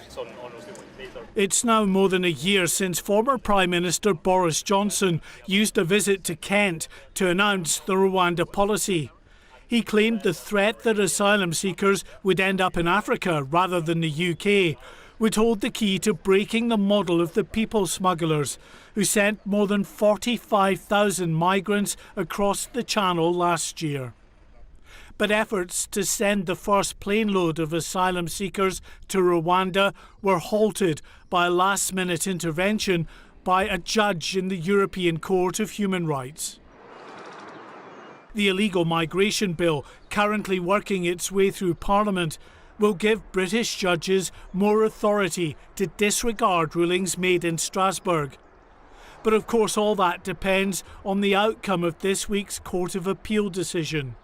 And even if those judges find in favour of the UK government, it's more than likely this whole issue could end up in the Supreme Court, with a final ruling still many months away. Mark White, GB News. Now, here's one for you to ponder. What do strawberries, shampoo and breakfast cereal have in common? Their smell? No, well, it could do. That could be something, couldn't it? But they've all fallen victim to something called shrinkflation. Well, shrinkflation is when companies keep their prices the same but give you less of their products. And it is unfortunately becoming increasingly more common, which it would, wouldn't it, just as things get more expensive. Typical. Yeah, so how do we stretch the pounds that little bit further? Let's talk to consumer expert Kate Hardcastle. Morning, Kate. Good morning, both. Looking lovely. We've all seen it, haven't we?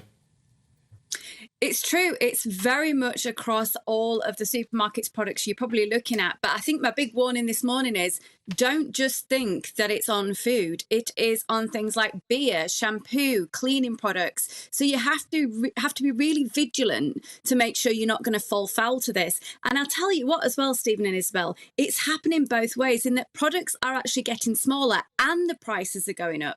And we've seen that happen on a lot of household brands right now. So the consumer's really getting squished, just like that toothpaste in the middle.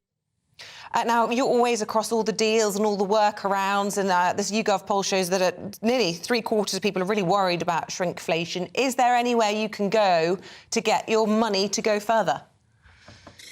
It's a case that you've got to be really focused and concentrated, whether you're doing an online shop or you're doing the shop round the corner, and you've got to shop on unit price, which we've talked about before. And the retailers really are pushing the price, the pound and pence price. That's not going to help you navigate this.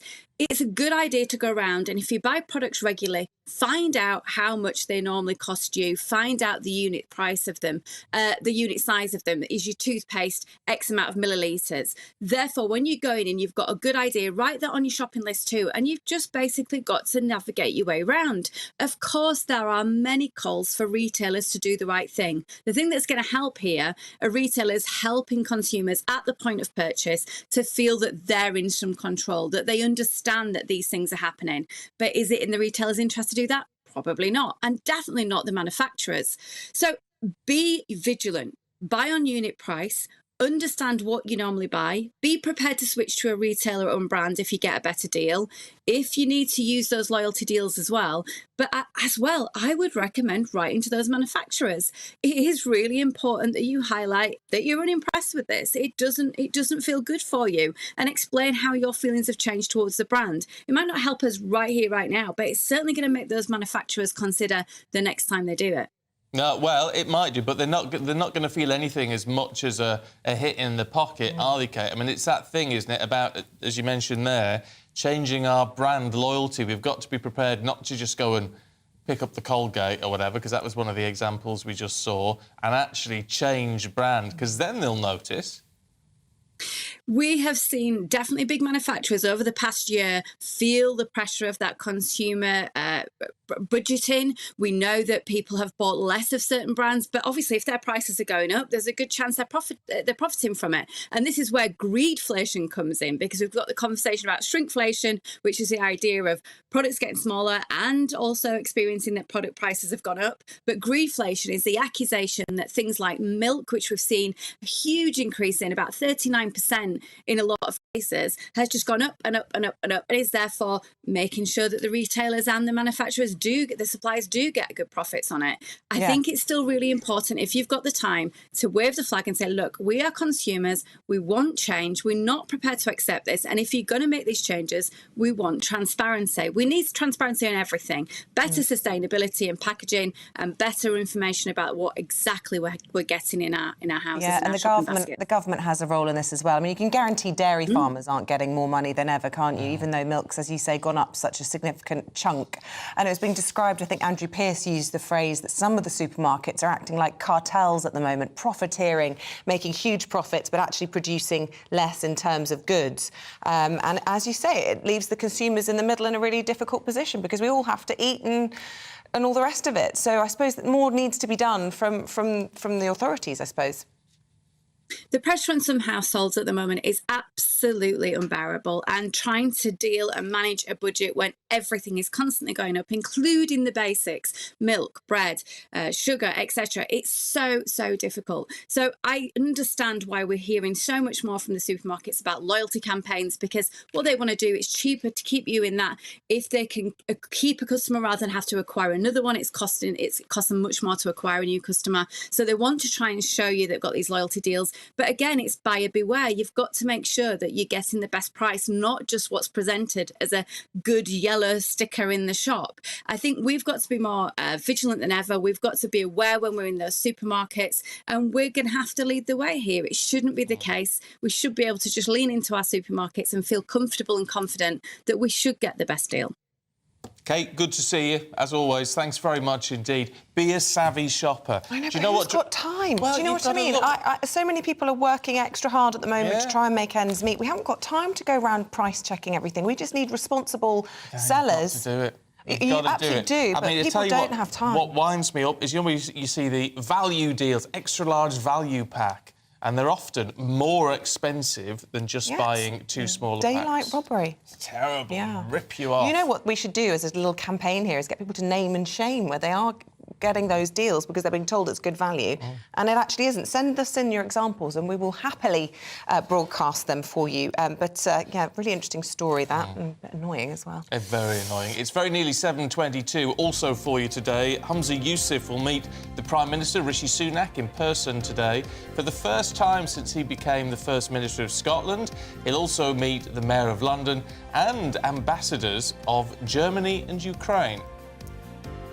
Sir Rod Stewart has said he supports NHS staff going on strike and wants to pay for more countrywide MRI scans to help cut waiting times. In February, the singer paid for a day of scans after showing up to a mobile MRI scanning unit outside his local hospital in Essex. And the average price tag on a first-time buyer home has hit a record high, very nearly 225 grand this month. That's according to Rightmove. And property is house or flat, maximum of 2 bedrooms, so, you know, pretty small for a lot of money. The company has also reported a rise of £890 in the average price of homes coming to market this month.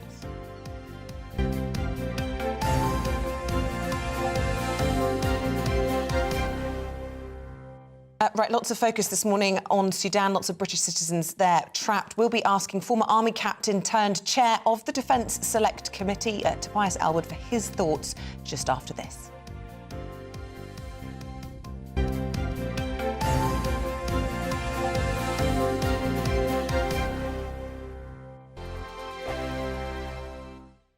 I joined GB News because I was sick and tired of not hearing my views being represented, not just mine, but so many people that I knew and spoke to. I just couldn't get my voice out there. I couldn't say anything. I couldn't do anything. Whatever the narrative was, I kind of had to follow it. GB News is there to provide a voice for those who have been ignored by the establishment media. We think different things, we've got a different style. GB News is here to be optimistic and positive about the future. It's real kind of dynamic and flowing, with the audience very much at the heart of it, like a big family.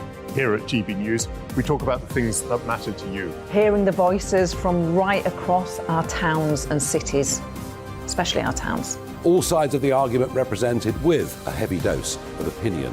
We're on a mission here to make a difference. And the GB News family really is here for you, and whatever time of day you can watch or listen. Britain's watching. Britain's watching. We're proud to be GB News, The People's Channel. Britain's news channel.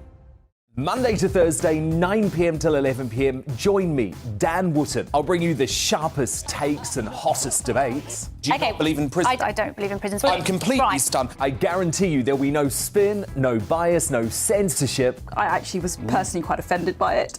And no reason to go to bed. So I guess they've always been quite woke. That's Dan Wootton tonight on TV, radio and online. Monday to Thursday from 9 p.m. till 11 p.m. on GB News. The People's Channel, Britain's news channel.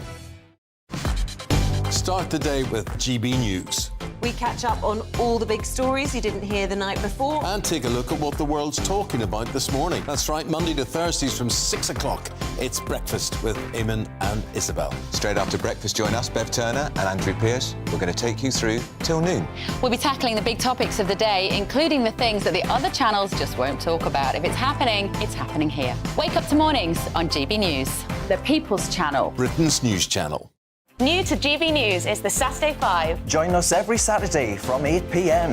as we debate the week's stories. Right, folks, that was a spicy one, wasn't it? With us 4, plus a special guest. Sometimes she has to stick her foot in it. Sometimes she has to say things as they are. Sometimes I think we should keep the refugees and send the pensioners to Rwanda. Then we'd be in a much better state. Well, Benjamin, that is... The Saturday 5. Saturday nights from 8. Only on GB News, the People's Channel. Britain's news channel.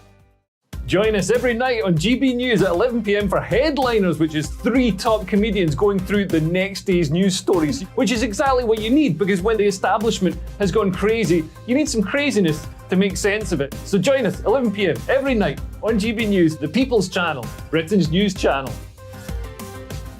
Join me, Patrick Christie's, Monday to Friday, 3 till 6. We tackle the day's news agenda like you've never seen before. It's high tempo, high octane, the most controversial topics, and the best guests. You will not be able to take your eyes and ears off it. I'm not afraid to ask the questions that you really want answered. 3 till 6 p.m, Monday to Friday on GB News, the People's Channel, Britain's news channel. Every Sunday from 11, join Michael Portillo. There'll be topical discussion, looking at the week before and the week to come. So kick back and relax at 11 a.m. on Sundays on GB News with me, Michael Portillo. GB News, the People's Channel, Britain's news channel.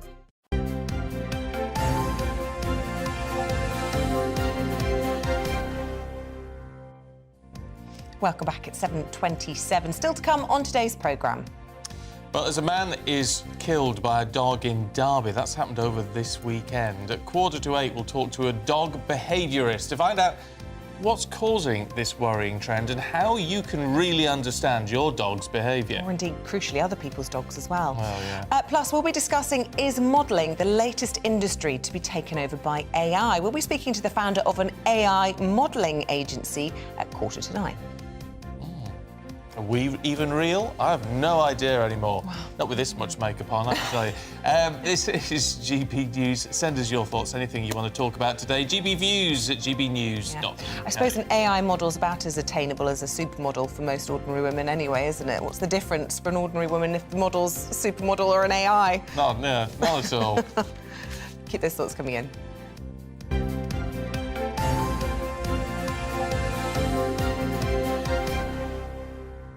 Let's have a look at the situation in Sudan, should we, where British diplomats and their families have been rescued from that ongoing violence there.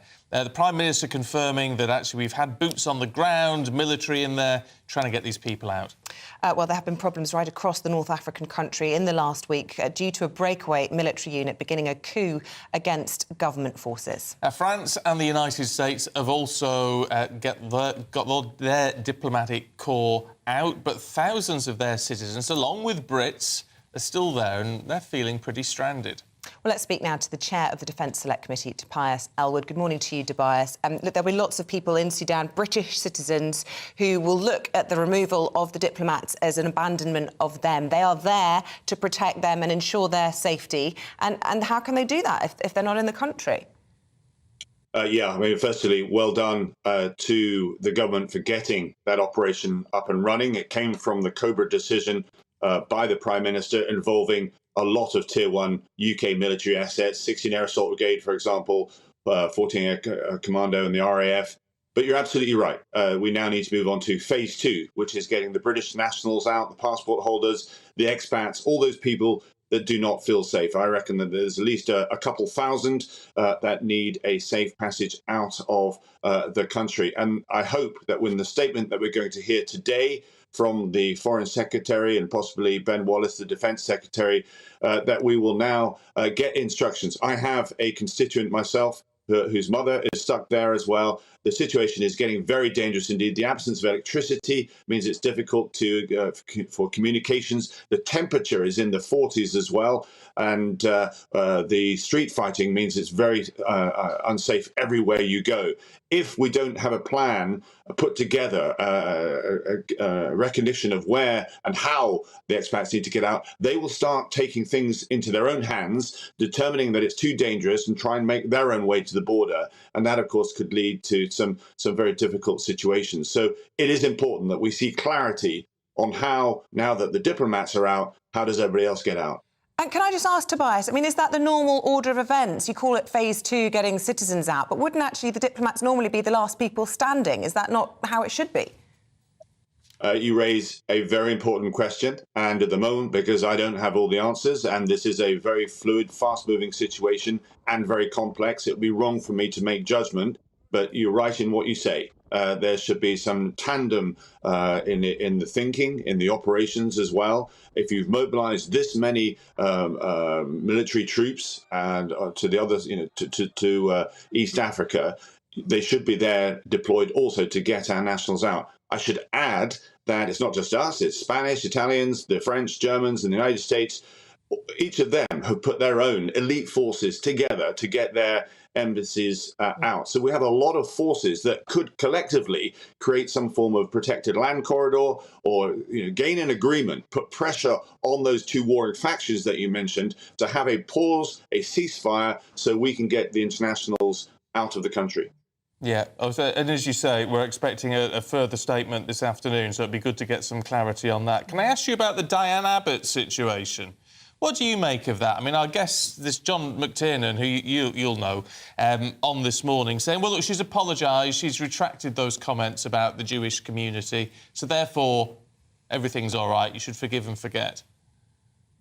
No, I don't think you can forgive and forget. I have to say that I'm not close to this story at all. I've been focusing 100% on what's happening in Sudan. So forgive me if I can't give you an answer. I would hope that she would stand up in Parliament, seek permission from the Speaker to give an apology in the chamber, because what she said, from what I understand, is quite outrageous. And I'm pleased to see that Labour, who have struggled a little bit with anti-Semitism for some time now, not least, you remember all the stuff to do with Jeremy Corbyn. He was then thrown out of the party. So I'm pleased that Labour have taken action very, very swiftly indeed. But apology in the chamber would make very good sense indeed. Do you think there is? I mean, John McTiernan's saying, there should be much more within politics as a whole. There should be much more of an idea that if you apologise for something, then you carry on, rather than sort of being hung out to dry, if you like. I mean, that doesn't really happen at the moment on, in either of the main parties. Do you think that would be a welcome change?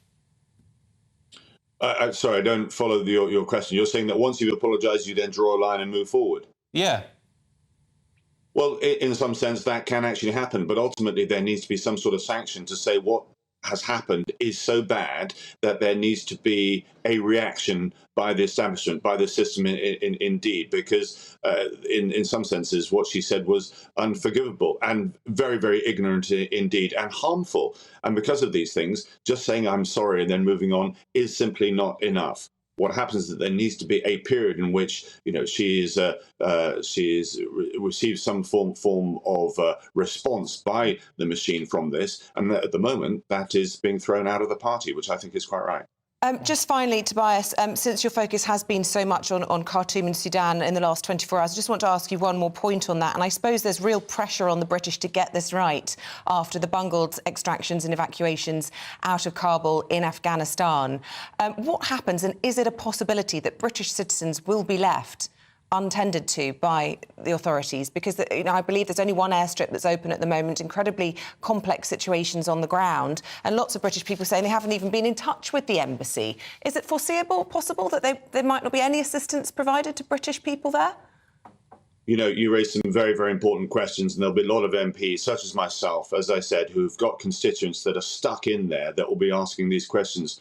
I should emphasise that we have some of the most elite armed forces in the world. We have aeroplanes that can land on roads, on very simple landing strips. We have rotary systems, helicopters. There's a large US presence in Djibouti, not far away. So allies are there as well. What we require is a clear-cut plan as to how to get British passport holders out. If that plan does not emerge today, then individuals will then lose faith and then start making their own way back. If I may just make a final point as well, is the bigger cause to this war and what's happening in Africa. Both sides of this conflict, the armed forces, the Sudanese, and indeed this rapid support force led by General Hemedti, have received funds and weapon systems from Russia, from the Wagner Group. And the Wagner Group is there to exploit Sudan's gold to fund Russia's war with Ukraine. There is a bigger picture here that we need to get our heads around. Yeah. Very briefly, did your emergency alarm go off yesterday, or were you one of the 10 million who didn't get it? No, sorry, my alarm did go off, and I should stress that somebody that spends a lot of time looking at our resilience. I just touched on what Russia is up to in Ukraine. We have moved into, the character of conflict is changing. The way that Russia is going to upset countries, including ourselves, means that we need to be better rehearsed, going back to our Cold War mentality and being able to work together and be able to respond together as well. And that includes how we as civilians all act and are better informed to avoid panic. So I'm pleased that we're stepping in this right direction. I think it's very good that we've done so. Perhaps we should have done it given the technology and so forth, without impeding on people's individual sort of personality and protections and freedoms, that we should have taken advantage of the technology that we all carry and walk around with us all the time. Well, it needs finessing, certainly, doesn't it? We haven't quite nailed it yet. Tobias Elwood. This is why, can I just say, that you say it needs finessing. That's why you test these things. That's why you get it right. Yeah, absolutely. All right, Tobias Elwood, fantastic to get your thoughts. Thanks very much for joining us this morning. Thank you. Now, we're going to pay tribute to the late, great Barry Humphries. And Dame Edna, of course. We're going through the papers with Christopher Biggins and Anna Mihilova. And as you can imagine, Biggins knew Barry very well.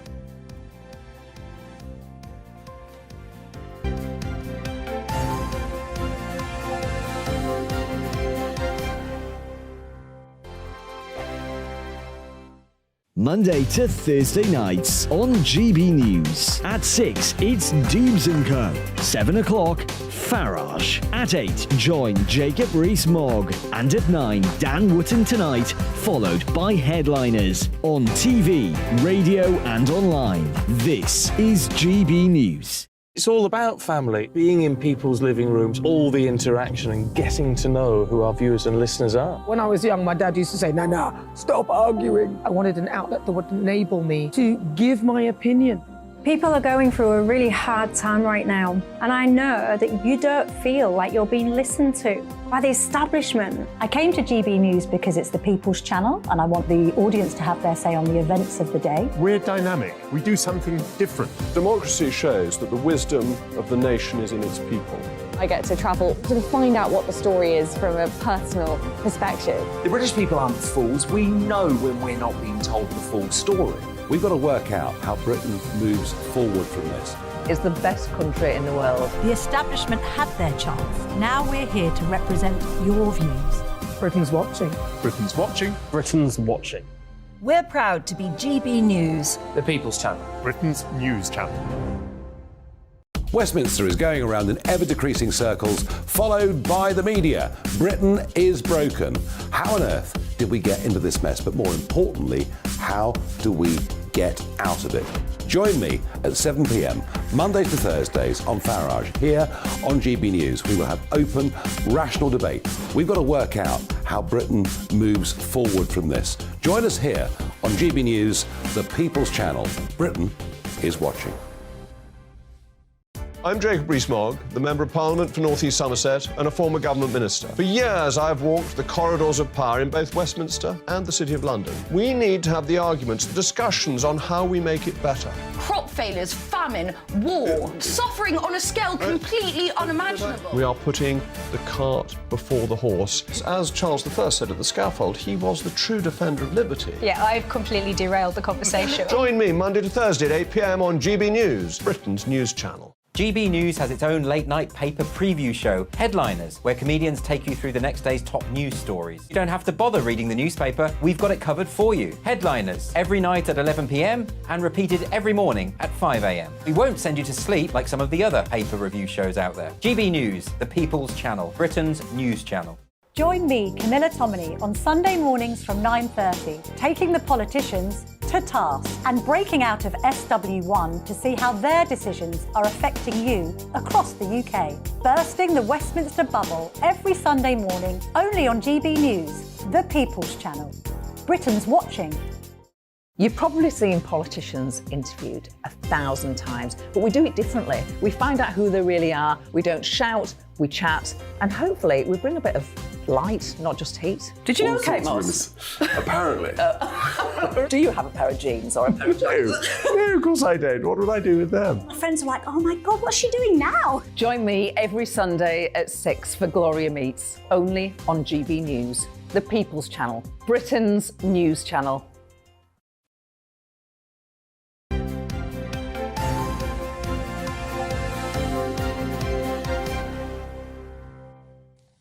Welcome back. It's 7:40. Time to go through the papers with the actor and entertainer who has been doing so during the break, Christopher Biggins, and the deputy political editor of the Mail on Sunday, Anna Mikalova. Welcome back to both of you. Good morning, you two. We're starting off with the Mirror because they've got a story about Dame Edna, Barry Humphries. Before we have a chat, it's about the relationship with the royals. Let's just have a look at it. It's one of the funniest clips of Edna ever, and it was the amazing performance, the Royal Variety performance back in 2013.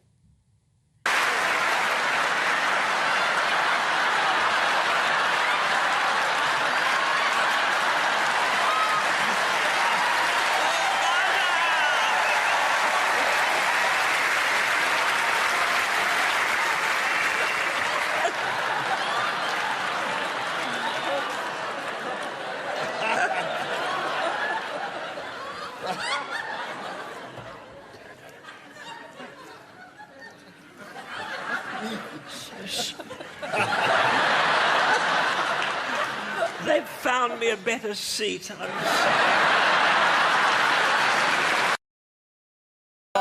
God. I just love that. Yeah, we Higgins. should say if you're watching or listening on the radio, that's when obviously Dame Edna gate crashed the royal box and it was lots of guffawing, as you could hear. But the best bit about that is it's the reaction from Charles. I know. Well, Charles adored him because he loved that sense of humour.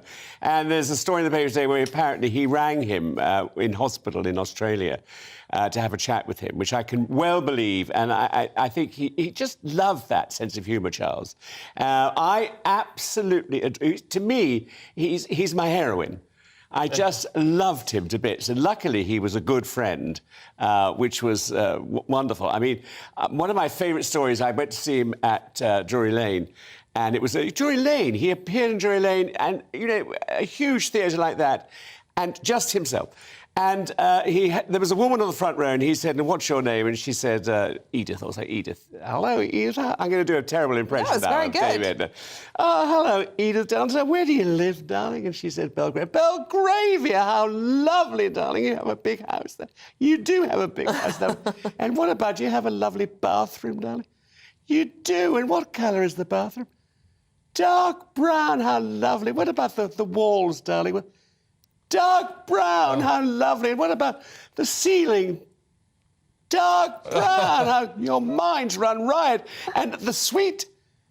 "Dark brown, oh, darling. And the carpet?" "Dark brown. What colour was it originally?" Oh, God. Oh, very good. No, he was, without doubt, one of the funniest men. And it was just... I watched yesterday one of his audience with... And it's just incredible. And he had the wit that he had and able to, you know, fend off questions and just do everything brilliantly. He was just wonderful. I loved him. But, Biggins, we were saying this morning, it does feel like there's a whole tranche. I mean, obviously, we had Paul O'Grady recently of beloved, very funny, very warm, but also, you know, trailblazers that are passing away at the moment. It's really been quite a depressing month or so, hasn't it? It has. It really has. I mean, you know, you suddenly wake up in the morning and think, am I still here? Yeah. You know, but I mean, it is, I suppose it's because we're all getting older, you know, and these things do happen. You know, people don't live forever, sadly. No. But, you know, he will be sad, both of them, Paul and Barry. As it says in the paper here, there was nothing like this Dame. No, it's true. And he was very special. Absolutely amazing. Anna, should we talk about nurses' pay? So Rod Stewart has got involved this time, saying they should be paid more, and a fresh attack on the Tories. We should point out he used to be a Tory voter, didn't he? But he's got more and more critical, particularly around the issue of MRI scans and nurses. He has, and he's come out saying that they're right to strike. He's fully supportive of the strike, saying the government should do more. The government is saying, I don't want to talk about it, apparently. Sorry. So, Rod Stewart. Yeah. Oh, right. I see the pun. She's too young. No, I got it. I just... It was the way to deliver it, maybe. Sorry, I got there eventually. Need Biggins to do that. Tell them. So I thought what you were going to say about Sir Rod was that in the 70s he did leave the country for tax reasons to pay less tax. So I think that maybe we should have told him that the tax maybe goes towards the NHS. So there's a bit of a link there. But no, he's making up for it now if he's paying for MRI scans. Well, I find this really curious because he's offered to pay for MRI scans, which is a great thing. I mean, more people, I think more celebrities should pay for all kinds of things in the NHS, really. But he's saying that hospitals aren't taking him up on the offer. I don't know why.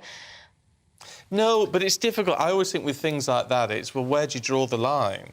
You're going to start... If you say, I'm going to start paying for MRI scans, I mean, he'd be bankrupt within a month. But I certainly think Steve Barclay ought to be putting in a phone call, perhaps, to Sir Rod, if that is the case. So? And that might help him out of a bit of a debate if he can get some MRIs funded by celebrities. Make a difference, Yes.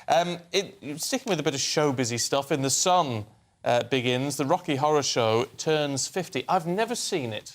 Oh, it's just a jump to the left. Well, yeah. And a step to the right. Put your hands on your hips and bring your knees in tight. Yeah. It is... I remember going to see the first performance at the theatre upstairs in Sloane Square, the Royal Court, of this particular show. And I've never seen anything like it. Probably never since. And 50 years ago, this was. And it was so exciting. Tim Curry was unbelievable, giving a performance of a lifetime as Frankenfurter. And then I was lucky enough to know the director, and various other people, and I was in the film, the Rocky Horror Picture Show. They incorporated 18 Transylvanians, and I played one of those, and we did the time warp. That's why I was so brilliant at singing, as you yes, I did all burst into applause. We're getting all of it this morning. We're getting the Dame Edna impersonations. Oh, I know. You Rocky get my Horror whole career. renditions. That's wonderful. But it is the most fantastic show, and it's on in England. A friend of mine's just gone over to Australia to take over from Jason Donovan, and it's still a phenomenon all over the world. I saw Jason Donovan in it. I went for my 16th birthday. We were all dressed up in last year. Yes, exactly, my sweet 16. And Jason was starring in it then in the UK, but I think obviously he's had a break in between.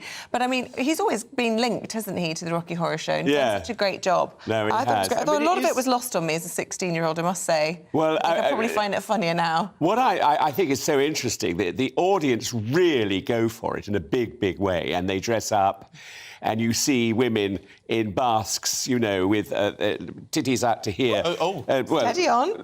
Well, that's... Is that right? I think possibly... Well... Anyway, if you're offended, we apologise, but I think it's probably all right. I'm not being... Bosoms. Yes, bosoms. And you can eat your lunch off them because they're absolutely... it was just wonderful, the sights you see. There's somewhere to put your sandwich. Exactly. Oh, my goodness. And your flask. And park your bike if you need to. Right, Anna, should we talk about Dominic Raab? Time limit on the way for officials to cite bullying by ministers. This would be an interesting take on things. Yeah, so this is... so the government is now conducting a review of how bullying complaints are treated off the back of the whole Dominic Raab affair.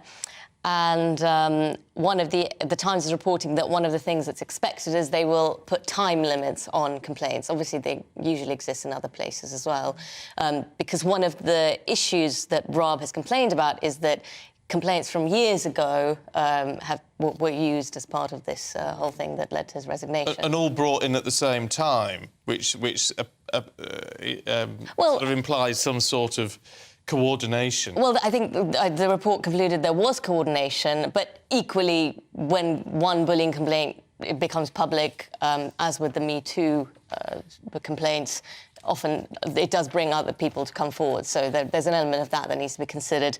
But yeah, so we've got this review going on. They're saying time limits might be one of the measures. The actual thing I loved in the Times is there's a letter from former permanent secretary, so a former very senior civil servant, who's suggesting some other measures. So he's saying that ministers should have an annual appraisal and a 360-degree review by anonymous civil servants, which really does make me laugh because... it's not. It's not exactly in the spirit of what ministers... Yeah. No, I'm not a fan of those.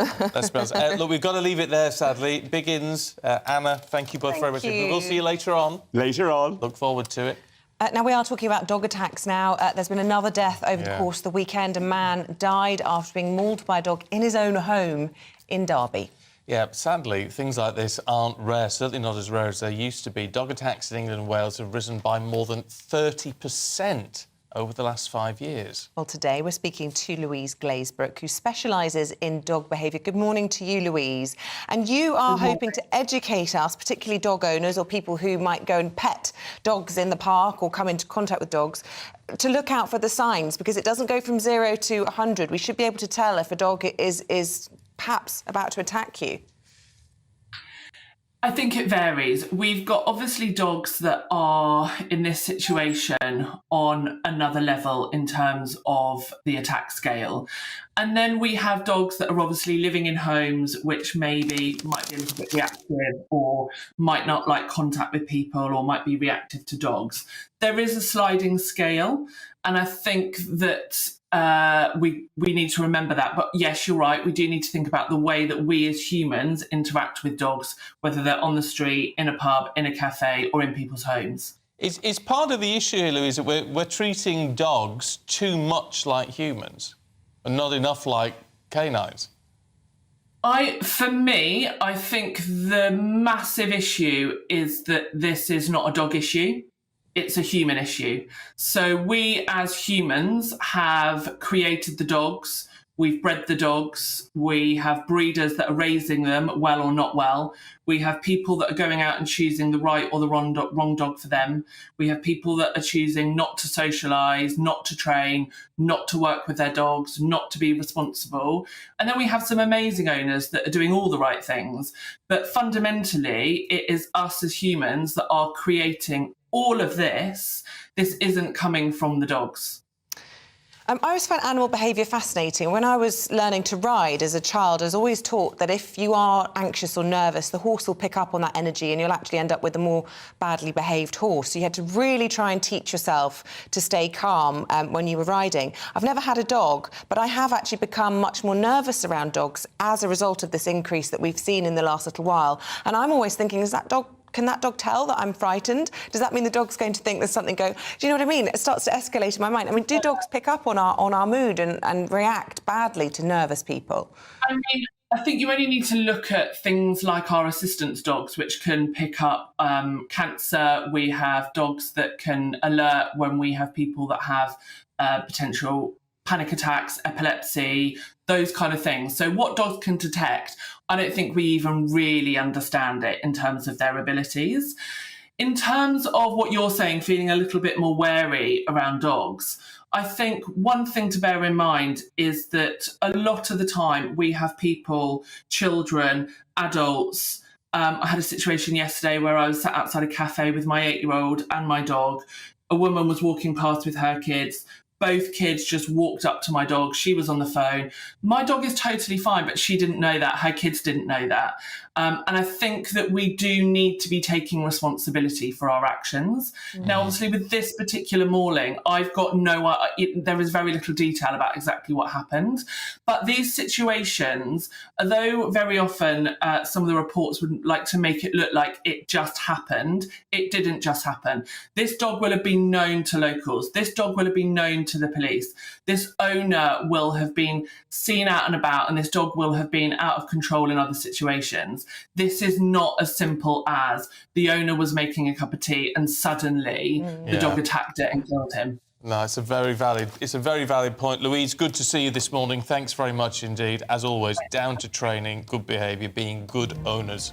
Sensible, isn't it? Yeah. Look, stay with us. We've got the latest on the Extinction Rebellion protests as the organisation give the government a deadline to meet their climate change demands. Hello there, very good morning to you. I'm Jonathan Vaughtry here with your latest weather update from the Met Office. It's going to be a rather cold day for all of us with temperatures well below where they should be for the time of year, all due to northerly winds that are feeding in this Arctic air down from the poles, and it's going to be spreading south across the UK and staying with us through the next few days. So we'll see snow over the higher ground of Scotland, even to some lower levels as well. A wintry mixture for some of the showers that are pushed into northeast England as well. Longer spells of rain for Wales into central southern areas of England. These could be heavy at times, perhaps with the odd rumble of thunder in the mixture as well, and generally quite cloudy across the southern half of the UK, but some sunnier spells in between those showers in the north. As I said, though, feeling cold for all of us, particularly if you are stuck underneath the cloud here or exposed to the wind across eastern coastlines, which will be quite blustery throughout the whole day. Into Monday evening, this rain will continue to push its way southwards, so it will be quite damp end to the day for southeast England, but clearing its way off and widespread clear skies developing behind that, and that is going to allow those temperatures to really drop off tonight. Much more of a widespread frost developing, so if you do have any tender plants outside, it could be worth bringing them inside. Quite a cold start to Tuesday morning, but there'll also be a good amount of sunshine because of those clear skies. The cloud will bubble up a bit more into the afternoon, and there's still some showers to contend with across the far north of Scotland. Again, still wintry, but the winds will also be easing down here throughout the day, and generally it should feel like a much more pleasant day compared to Monday, even if temperatures are still below where they should be for the time of year. Highs of 12 degrees across the far south of England. Still some sunshine as we head into the evening, but the cloud and outbreaks of rain will return as we head towards the middle part of the week. But that could allow our temperatures just to climb up ever so slightly as well. Otherwise, enjoy the rest of your day. Bye-bye.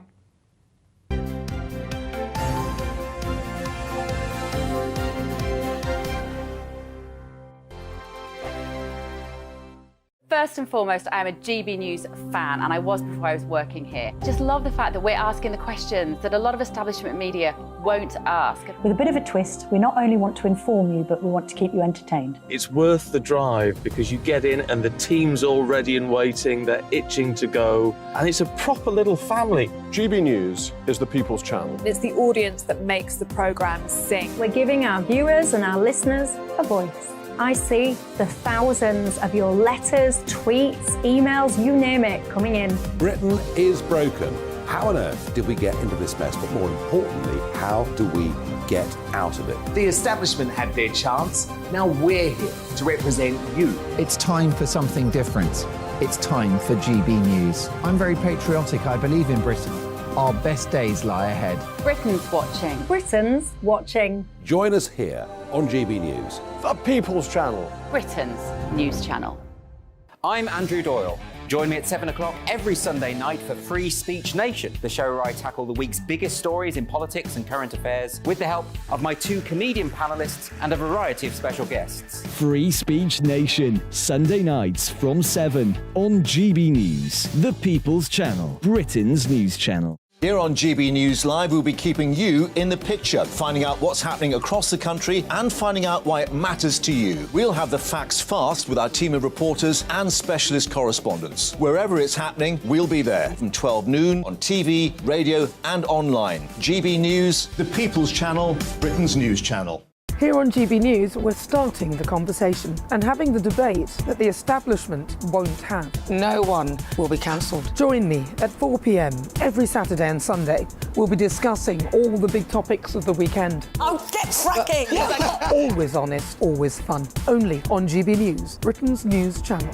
So Jubes and Kerr, we tackle the issues of the day with real robust debate, both sides of the fence, battling it out with me in the middle with my forthright opinions and views, and often really interesting things happen because you start with a position and then by the end of the debate you find actually, well, I might not have thought about that one. What we need in this country is 2 new political parties. You should maybe think about doing a 2024 calendar. I'm Michelle Dewberry and I'm keeping you company right through until 7 o'clock this evening. GB News, the People's Channel, Britain's watching.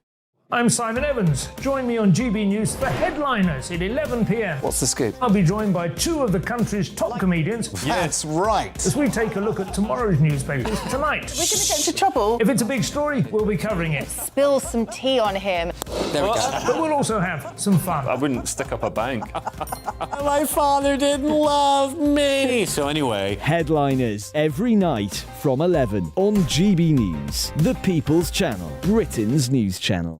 Saturday nights on GB News. From 6 p.m, I'll give you my unique take on the world today. Then at 7, it's me, Calvin Robinson, with my Common Sense Crusade. New to GB News is the Saturday 5. 5 times the opinion. Join us every Saturday from 8 p.m. as we debate the week's stories. With us 4, plus a special guest. And at 9, of course, it's Mark Dolan Tonight. Saturday nights on GB News, the People's Channel, Britain's news channel.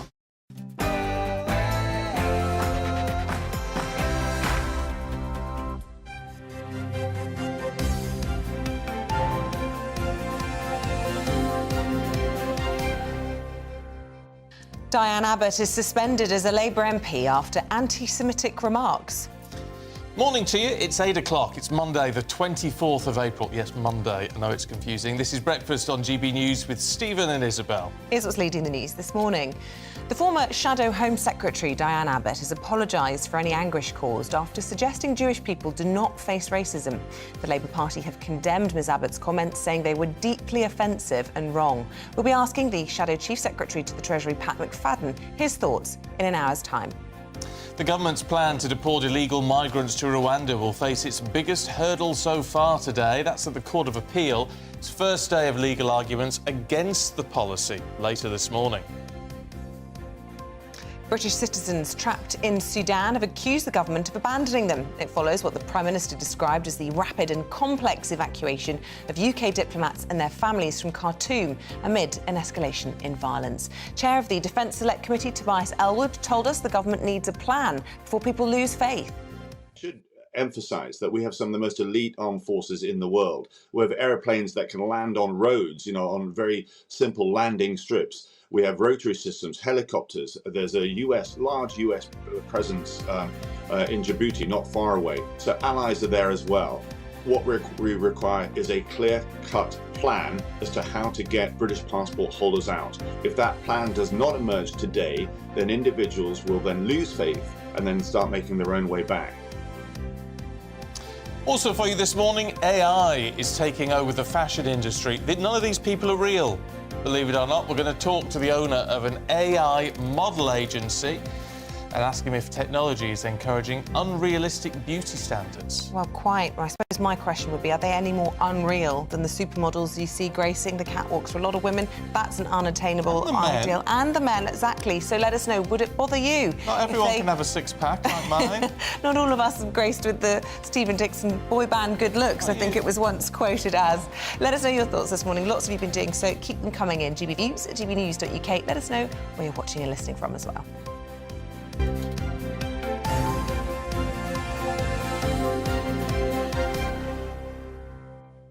Just a little bit of a scandal this morning because we were talking about shrinkflation earlier on. It's where you get less product, something smaller, but they charge you either the same amount or even a little bit more.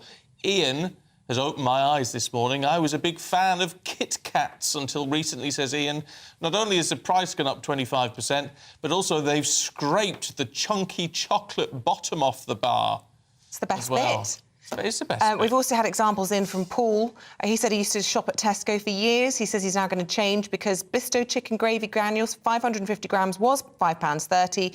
The supposed deal on a 12-pack of Wotsits was £3.30, where 2 packs of 6 total £3.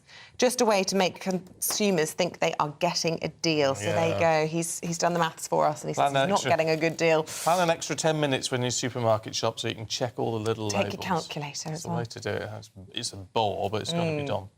Right, let's turn our attention to our top story this morning. Diane Abbott has been suspended as a Labour MP pending an investigation after she claimed Jewish people are not subject to racism. Now, in a letter to The Observer, the former Shadow Home Secretary said Jewish people just experience prejudice like Irish or those with red hair, but not actually racism.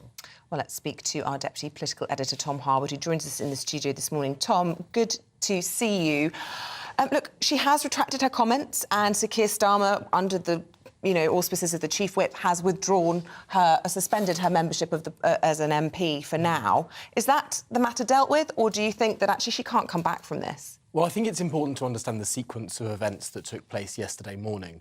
First of all, this letter was published in The Observer, actually referencing a column that was written in The Guardian earlier in the week that spoke about how Jewish people do experience racism in a similar way to that of black people or other forms of racism as well. Diane Abbott appeared to take issue with this, and in her letter solely wrote about how Jewish people and gypsies and Irish travellers and all the rest of it do not experience racism because they're white. They experience prejudice much in the same way that ginger people do. And this was understandably picked up online. Journalists and members of the public alike really calling it out for what it was, trying to create this hierarchy of racism. And after a few hours of this, Diane Abbott issued the most extraordinary apology. And I've got some of the words from her apology here. I think it's worth noting. She said, "The errors arose in an initial draft being sent. There is no excuse, and I wish to apologise for any anguish caused." Now, not many people understood what she meant by an initial draft. The sole focus of her letter was saying that Jewish people do not experience racism like black people do.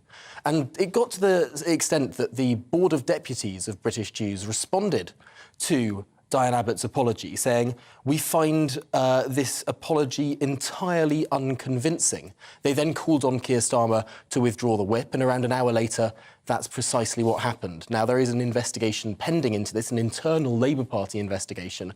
But, of course, Diane Abbott is still a member of the Labour Party, just not a Labour MP as we speak. So why is it, then, that we had John McTernan on this morning? He's friends with Diane Abbott, used to advise Tony Blair. And he said, well, what she said is terrible.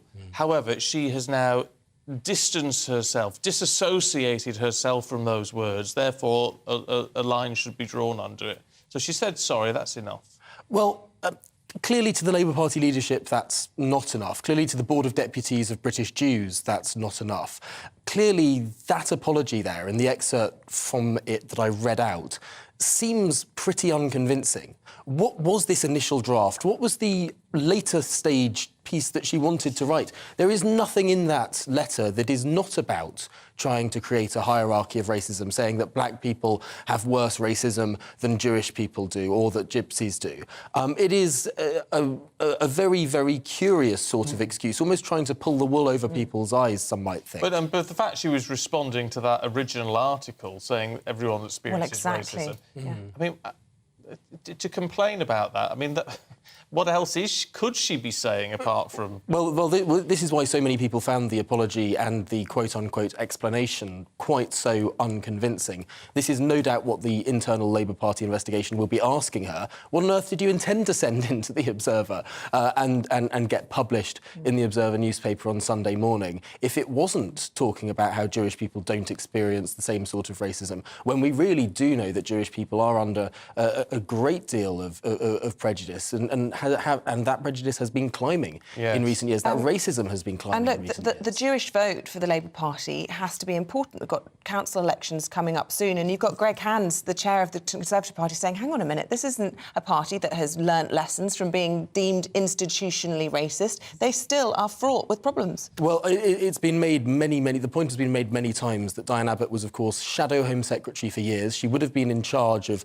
policing issues, and I think we should note that the current Home Secretary, Suella Braverman, has recently committed more than £1 million into guarded protection for synagogues and Jewish schools because they're under such threat.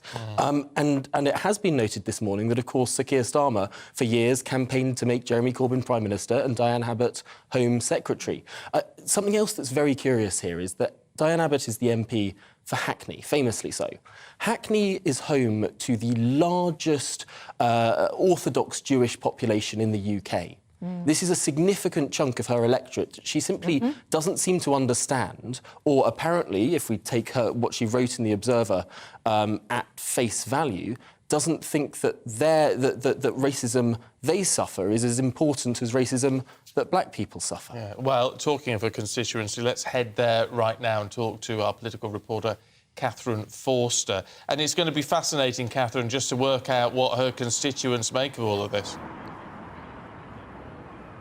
Yes, so I'm here in Hackney this morning. She holds a constituency of Hackney North and Stoke Newington. And as Tom was saying, of course, this includes one of the largest areas of Orthodox Jews in Europe, with making her comments perhaps all the more surprising. Now, she holds this constituency with a huge majority of 33,000. She was, of course, the first black Labour MP to be elected to Parliament. And she is, you know, a huge figure in this area and indeed within the Labour Party. Talking to people this morning on their way to work, going about their business, a real mix of views. The First Lady I spoke to said simply good, not a fan of Diane Abbott at all. The next lady said, I don't think she should have been suspended, but then later went on to say, you know, of course Jewish people can be subject to racism, and ended up by saying that she was in fact a member of the Labour Party, that she loved the Labour Party, and also saying she loved Jewish people too. And then the last lady I spoke to gave a very thoughtful answer, saying that she thought the comments were very ill-judged, were very disappointing, and really something that was unfair and shouldn't have been said. So a mix of reactions, but certainly hugely damaging for Diane Abbott, and somebody who has obviously been subject to the most horrific racism right through her life and career, to then make less of other people's experience because they are Jewish. You know, talking about, oh, well, Jewish people, travellers, Irish people didn't have to sit at the back of the bus in America going back decades. You know, 6 million Jews died in the Holocaust. And so these comments really massively offensive to many people. And Sadiq Khan, I think, speaking for many yesterday, the Labour Mayor of London, saying there is no hierarchy when it comes to racism. Racism is racism, whether it's against Jewish people, travellers or anybody else. OK. Catherine, thanks very much indeed. Your thoughts on that, if you would? I mean, it's so I just find it so disturbing, so extraordinary, actually. Faye's been in touch. Morning, Faye. She says the Guardian article that Diane Abbott was commenting on was threatening her victim status, so she lashed out. Well, no, it was an article in the Guardian, right. And then her letter went in the Observer. It's the same paper, basically. It's very sad, but we all know her victim status is key to her position in Labour. Terence says Diane Abbott has not only proved beyond all doubt that the Labour Party is institutionally racist, she's shown herself yet again to be despicable. And Michael says, now we have the barefaced truth that Diane Abbott actually considers it is only black lives that matter. Interesting, just days before the local elections. Yeah, you are not happy with Diane Abbott. I am getting that sense loud and clear from our views this morning. Do keep your thoughts coming in. We're turning our attention, though, now to the government's plan to deport illegal migrants to Rwanda. It's facing its biggest test so far as the Court of Appeal prepares to hear legal arguments against the policy. Now, the plan is the cornerstone of the Prime Minister's efforts to halt the flow of migrants on small boats across the Channel. But as our Home and Security Editor, Mark White, reports, the legal process could end up scuppering the Rwanda policy. The Home Secretary's high-profile visit to Rwanda just last month was proof, if any were needed, of just how vital the UK government views the deal with the African nation in its efforts to halt the small boats crisis. Over 2 days, Suella Braverman was shown housing developments, education and training facilities and other support services, which the Rwandan government says stand ready to host asylum seekers in the months ahead. But of course all this stands or falls on arguments British courts have still to reach a final decision on.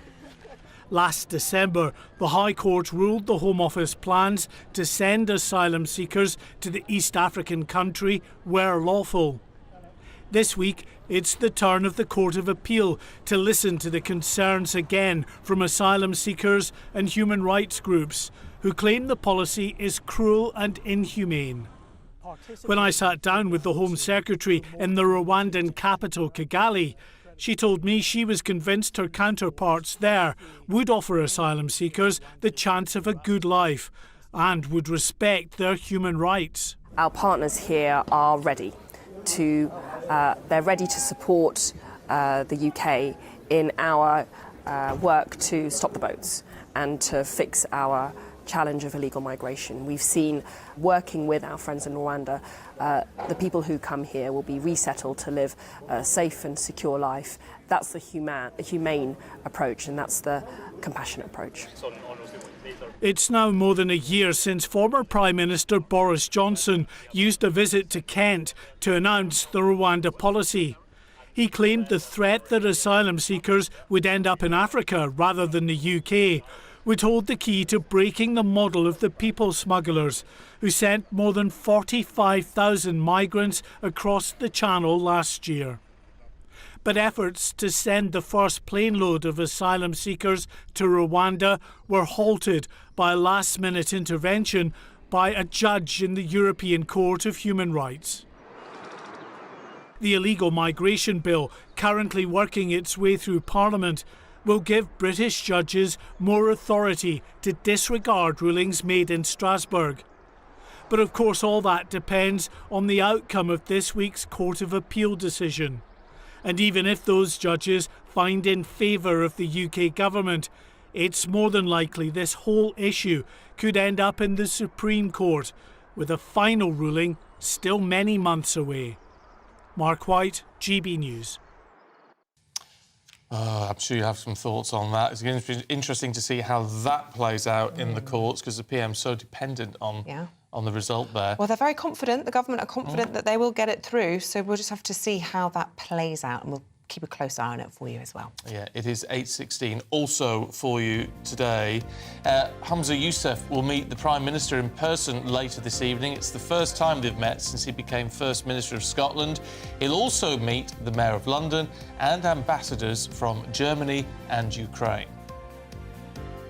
Sir Rod Stewart has said he supports NHS staff going on strike and wants to pay for more countrywide MRI scans to help cut waiting times. In February, the singer paid for a day of scans after showing up to a mobile MRI scanning unit outside his local hospital in Essex.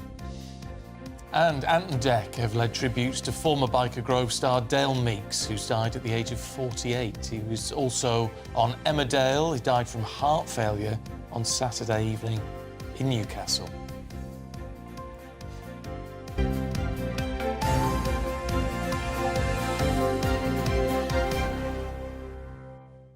More of these scandals coming through on shrinkflation. Oh, yeah? Give me another one. Sue, here we go, Sue. My favourite mini cheddars now contain 22% less cheese. Oh. I will never buy them again. Oh, that's terrible. That is scandalous. Do you like a mini cheddar? Do you? Yeah. I've never been that keen.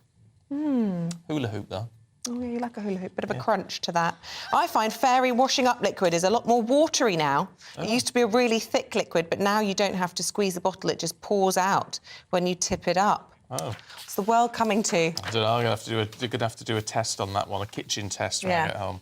Well, I've got the new fairy liquid one where you don't have to pump it. It just squeezes out the bottom. It's really handy. Fill up the sink and squeeze it and stick it back. I've never pump one. Yeah. Oh, well, when you take the lid off, and sorry, I'm thinking of hand wash. But yeah, you don't have to tip it up and do all of that. You just squeeze it like a tomato ketchup now. It's great. Oh, right. Yeah. There you go. Anyway. Yes, but all that plastic, Extinction Rebellion won't be happy, will they? They're finishing a 4-day programme of action in central London today. The group is set to deliver a demand to Parliament at 5 o'clock this afternoon. Well, our national reporter, Ellie Costello, is preparing for their arrival this morning. Good to see you, Ellie. The language they're using, their demands and whether or not they're met, it's rather threatening, isn't it? Yes, you could say that, Isabel. Good morning to you and good morning to Stephen. It is an ultimatum, isn't it, to the government to choose their future, suggesting that it should be chosen wisely. I'm just outside the Department of Business now. I'm just going to step out of the shot so you can see the scene behind me. A small group of protesters, it must be said, this morning. I think many of them have gone home or gone to work this morning. It is a Monday morning. There have been 4 days of action in central London this weekend. It's been called the big one. The plan is to engage the public this time around. So 100,000 people said that they would be involved over the weekend. 35,000 said they would be involved today as they give that petition to Parliament at around 5 p.m. this evening. But you can see behind me there's a Scottish flag or the Extinction Rebellion logo on it. There's also a Welsh flag over there as well. There are protesters that have come from all over the United Kingdom, and you might be able to see behind me they're actually stopping passers-by on their way to work here in Westminster this morning. They're trying to give them these. It's the Extinction Rebellion stickers with the logo on them. Some people are taking these stickers, and you also can see them across the windows here in Westminster and down on the pavement as well. So there is a sign and there is evidence that Extinction Rebellion have been here this weekend. Not just Extinction Rebellion, 200 environmental groups, including Greenpeace, have been here, and Friends of the Earth as well. A combined effort giving that message to MPs and to the government to choose their future and to choose it wisely, to stop funding fossil fuel projects. What do you think of the reaction they've had, Ellie? Because we've been talking all weekend, haven't we, about their different tactics in all of this. Do you think the public's responded better to that? It must be said, I've been here for the past hour or so. They are engaging with the public, and lots more than what we've seen before. We have seen Extinction Rebellion camp out, haven't we, at Oxford Circus, setting up tents and large inflatable boats in tents, that kind of thing. The public seem to want to stay away from that kind of image. It does seem quite extreme to the average passerby, but today we are seeing people stop. You can see people just behind me stopping, talking to Extinction Rebellion Rebellion, listening to their aims and taking these stickers. It is that change of tactics that Extinction Rebellion have been talking about since January. They said they wanted to prioritise attendance over arrest and relationships over roadblocks. It's quite catchy, isn't it? That's what was in their statement in January. And it does appear, at first glance, Stephen, as though it does seem to be working. Ellie, we've heard it here first. They're littering. Can't believe it. Extinction Rebellion supposed to be looking after the planet, and you can see those leaflets everywhere.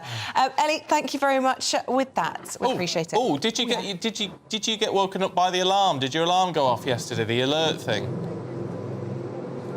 Yes, honestly, I jumped out of my skin. I forgot to turn it off, and it went off early at 2:59, and I bolted upright, and then I couldn't get back to sleep. What about you? Did it wake you up? How annoying. I slept through mine. Can't believe that. No, I can't believe that either. Tranquilised. I must How? have been. I don't know. I don't know. It's not normal. Ellie, thanks very much indeed. Right, still to come, we're going to be reflecting on that nail-biting penalty shootout between Man United and Brighton last night. Paul Coyte's got all the FA Cup drama next.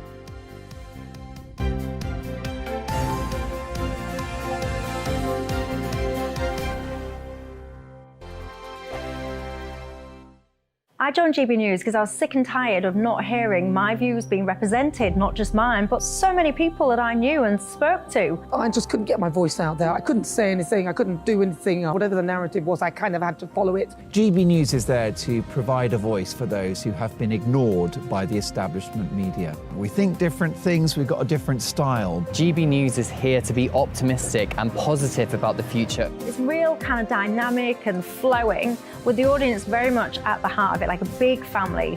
Here at GB News, we talk about the things that matter to you. Hearing the voices from right across our towns and cities, especially our towns. All sides of the argument represented with a heavy dose of opinion. We're on a mission here to make a difference. And the GB News family really is here for you, and whatever time of day you can watch or listen. Britain's watching. Britain's watching. We're proud to be GB News. The People's Channel. Britain's news channel.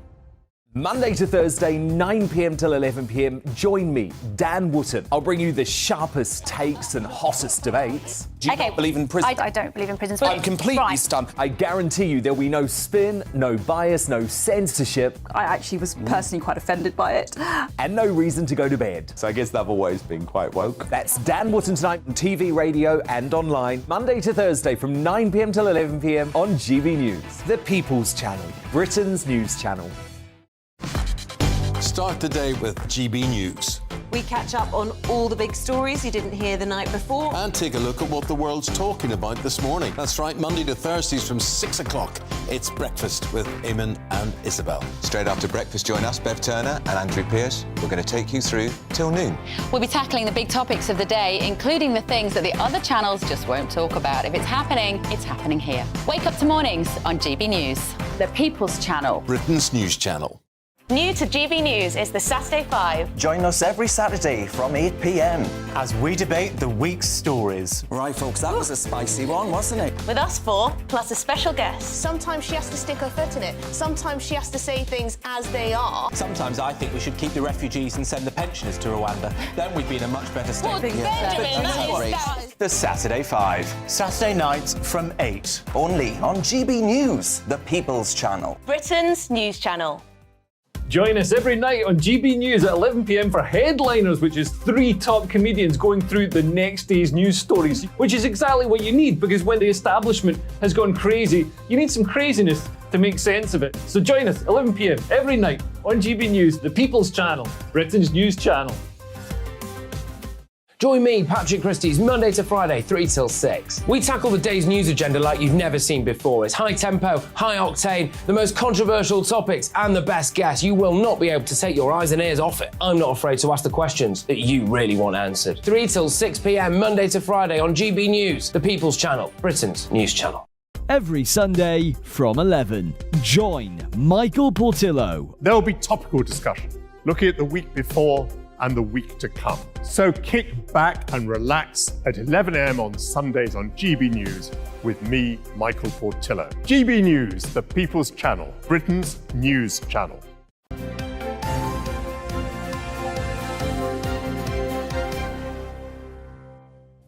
Welcome back. It's 8:26. Still to come on today's programme, we'll be talking about the latest industry to be taken over by AI at 8:45. It is the world of fashion. Would you be put off buying clothes that have only been worn by an AI model? Look at the veins on this supposed fella's arms. They can't be real. Crikey. Just after 9, we're going to talk to the Shadow Chief Secretary to the Treasury, Pat McFadden. Ask him what he makes of Diane Abbott's suspension. She's lost the whip, the Labour whip, after this racism row. And we want to hear your views on all of the things we're discussing this morning. Keep your thoughts coming in. GBnews at gbnews.uk or tweet us at GBnews.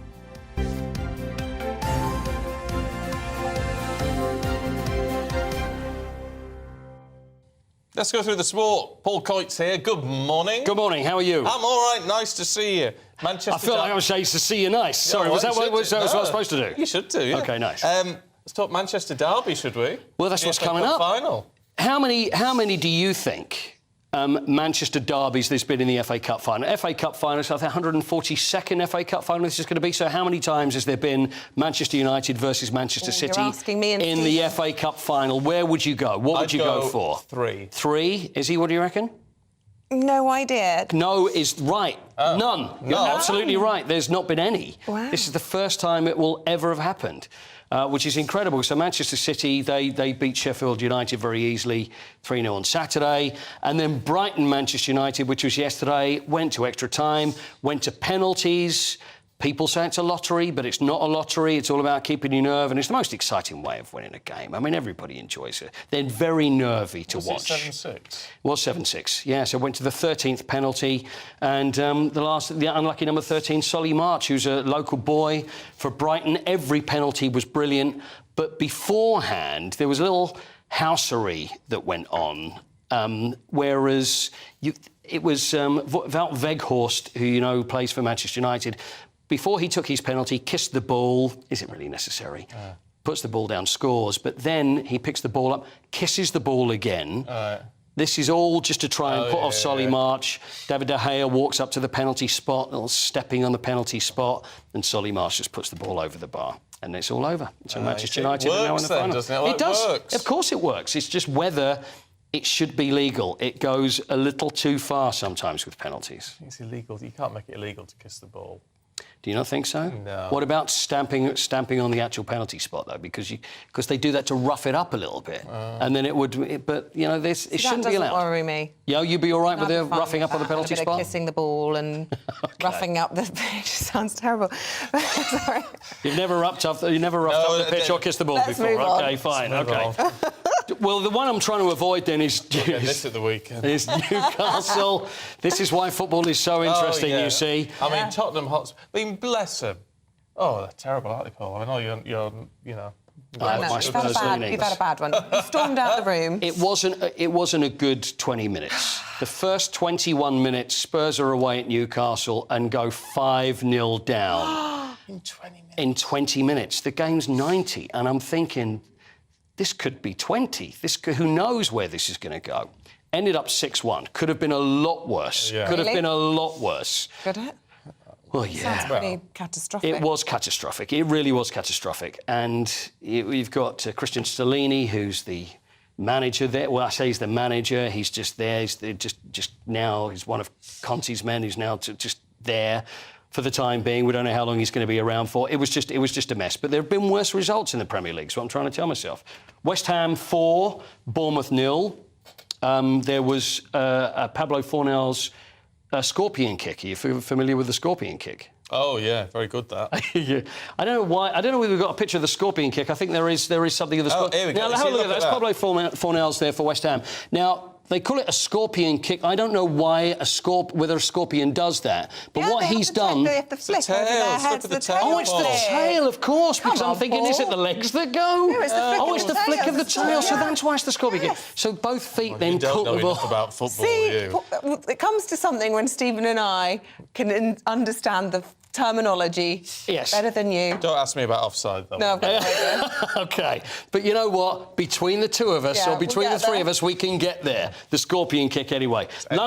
London Marathon yesterday. Did you see any of the London Marathon? Well, we had our wonderful producer, Charlie, running. He did great. And we also Olivia had Liv. Utley. Yeah, and Olivia Utley. She did an unbelievable time, didn't she? Yes, I didn't see her time. Yeah, it was like way under 4 hours. It was like 3:20 or something like that. Yeah, Incredible. amazing. She's only a So, young what a slip of a day. girl. She is. She is. Well, someone who's not quite as young as they used to be, who is Mo Farah, of course. Now, sort this out for me, because we were saying yesterday, we were under the impression that it was going to be his last competitive race. His last marathon. Oh, his last marathon. This is what... The thing is, though, it's like any farewell tour, they say, this is the last one, and then think, I'll do another. actually, you know what? I really enjoyed it. I'll do another one. So he's got 2 more to go. I mean, he came 9th. He's only the 3rd fastest Brit, and, of course, we know what a great athlete, and, you know, Sir Mo Farah, and what a great credit to the country and athletics he's been over the years. But Great Manchester Run he's going to do in May, and then the final race that he's going to do is the Great North Run, which is up in Newcastle, and I just don't want to talk about Newcastle anymore. That's going to be the last time I'm going to mention Newcastle, but that happens in September. Who's this plonker, Thomas Harrison, who ran the marathon Oh, no, it's all for charity. No, I mean, good on him. Yeah. I mean, it's a bit strong to call him a plonker, though. He's done the London Marathon, for crying out loud. Backwards? Yes. How long did that take him? It took him just over 12 hours. So he finished 11:38 last night. So he ran the whole thing backwards. Now, I don't know whether he started at the finish and ended at the start, which may have been the right thing to do, but I think he started at the start, ran backwards, because can you imagine it? Bumping in every now and again, you'll have to stop, you bump into someone else, and then you're off away again. But anyway, ran the whole thing backwards. But there was 2 great runners. I mean, there was Kevin Kipton from Kenya. That's Kevin Kipton from Kenya. Easy for you to say. 2nd fastest run ever, 16 seconds off the world record, broke the course record. And Sifan Hassan from the Netherlands, who was unbelievable, female runner. She's an Olympic champion, but not in the marathon. It was the first marathon she'd ever run. She was in tears beforehand. She was so nervous about it. She pulled up twice, still continued, and then absolutely nailed it and won. And she said, I was born for drama. Pretty much like yourself. Oh, there you go. Yeah. Thank you, Coity. It was Amazing. such a fabulous atmosphere yesterday. I was on the tube and everyone was chatting. It never happens in London on public transport. That's what's great about it. And I see these people as superhuman. I know I couldn't run a marathon. I was stopping and talking to everyone as I went past. Saying, well done, amazing. When I was superhuman. 17, though. 17. Lied about my age. Unofficially the youngest person ever to run it, because you've got to be 18, so... That's a record. I am in the unofficial record books, which I will write one day. Yeah. Bear in mind, every time we talk to the organiser of the London Marathon and Coity brings that up, he just laughs. So he does. I did it again the other day, and he's going, oh, here we go. Here we go. Here we go. Paul, thanks very much indeed. You. We're going to have a Biggins is back. Oh, that should be a headline, shouldn't it? Along with Anna Mihilova, take you through all the top details in the papers. This is Breakfast.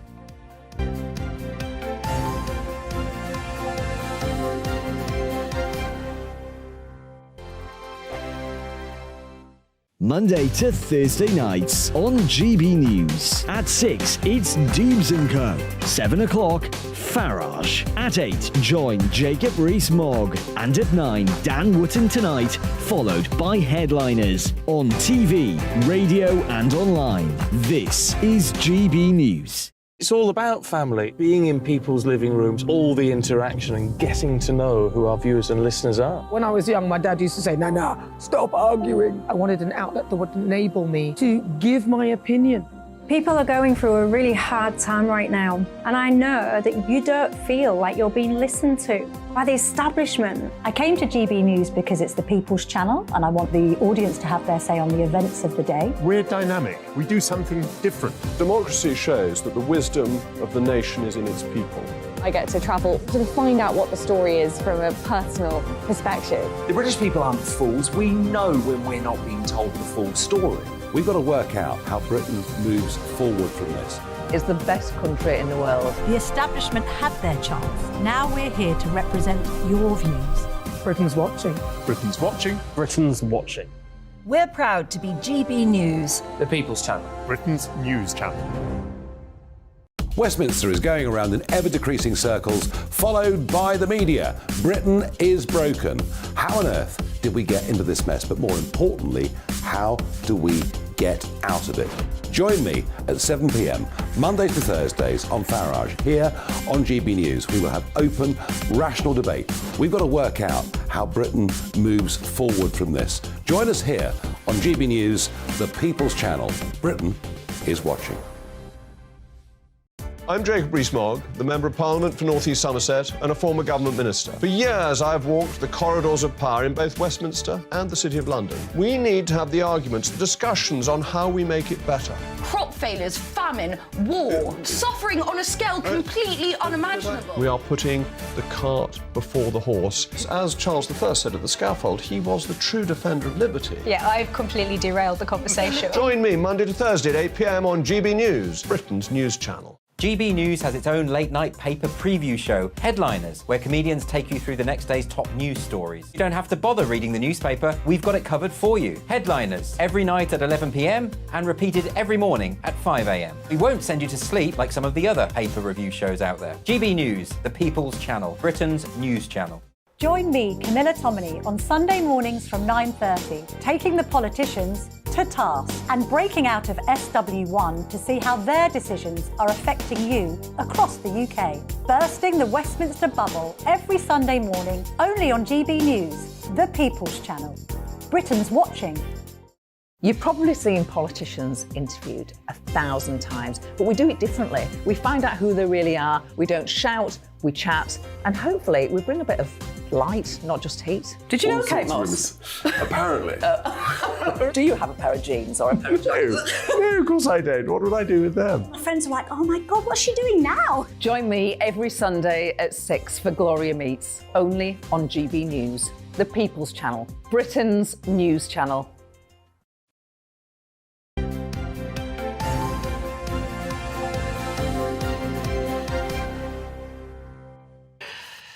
Welcome back. 8:37. See, I'm gossiping with Biggins about how he's celebrating the coronation. Anyway, let's bring it up to date with today's front pages. Let's have a look at the front of the Times, really. Although their picture story is about very, very, very rich people, their main story is about Diane Abbott's suspension from the Labour Party after controversial comments she made about racism faced by Jewish people. It's not racism, she says. It's prejudice like redheads get.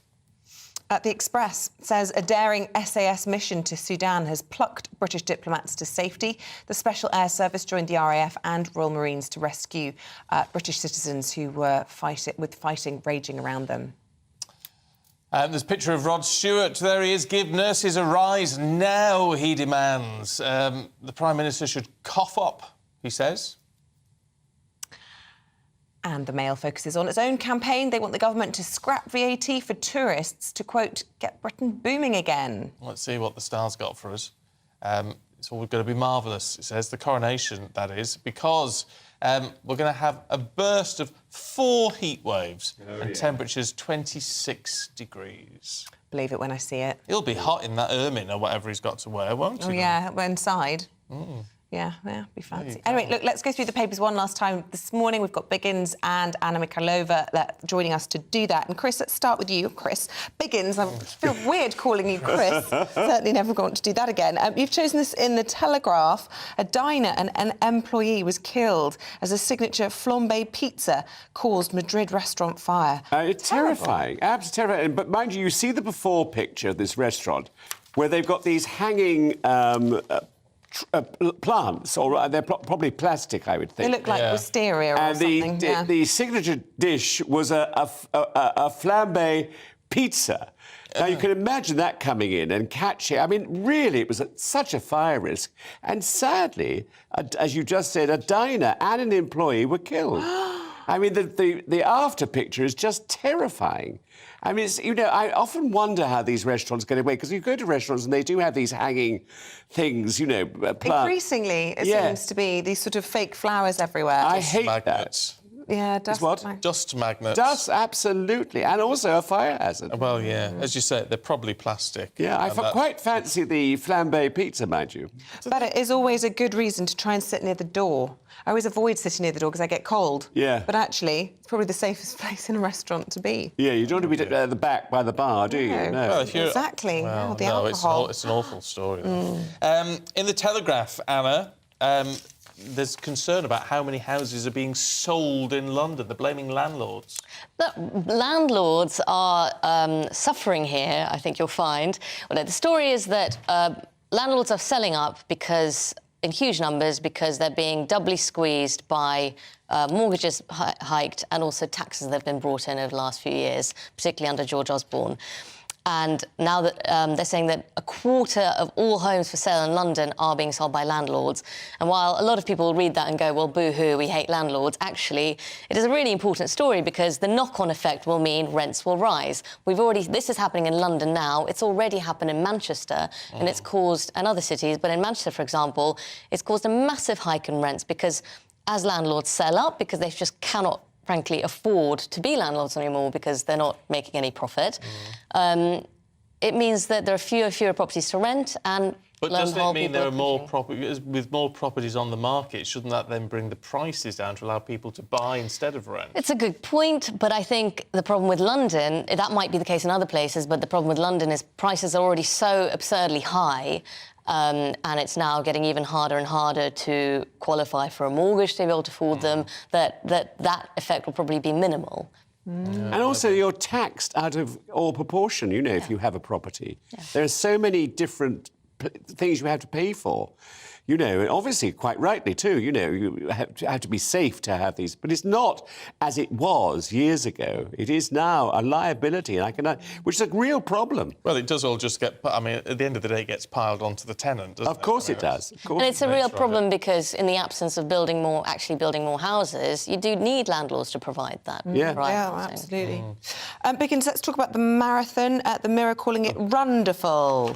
Yeah, well, I don't know. Did you watch it yesterday on television? I was out, but I was mingling with some finishers afterwards. Oh, were you? Oh, you are good. Out and about. Well, they were everywhere in London, so... I found it very emotional. I don't know if it's my age, but I'm finding everything emotional. But I did cry a lot because to see those people come across Tower Bridge... It's the menopause. Menopause. Well, I think it probably menopause. But it was fantastic. I mean, you know, the energy, the crowd, and people were stopped...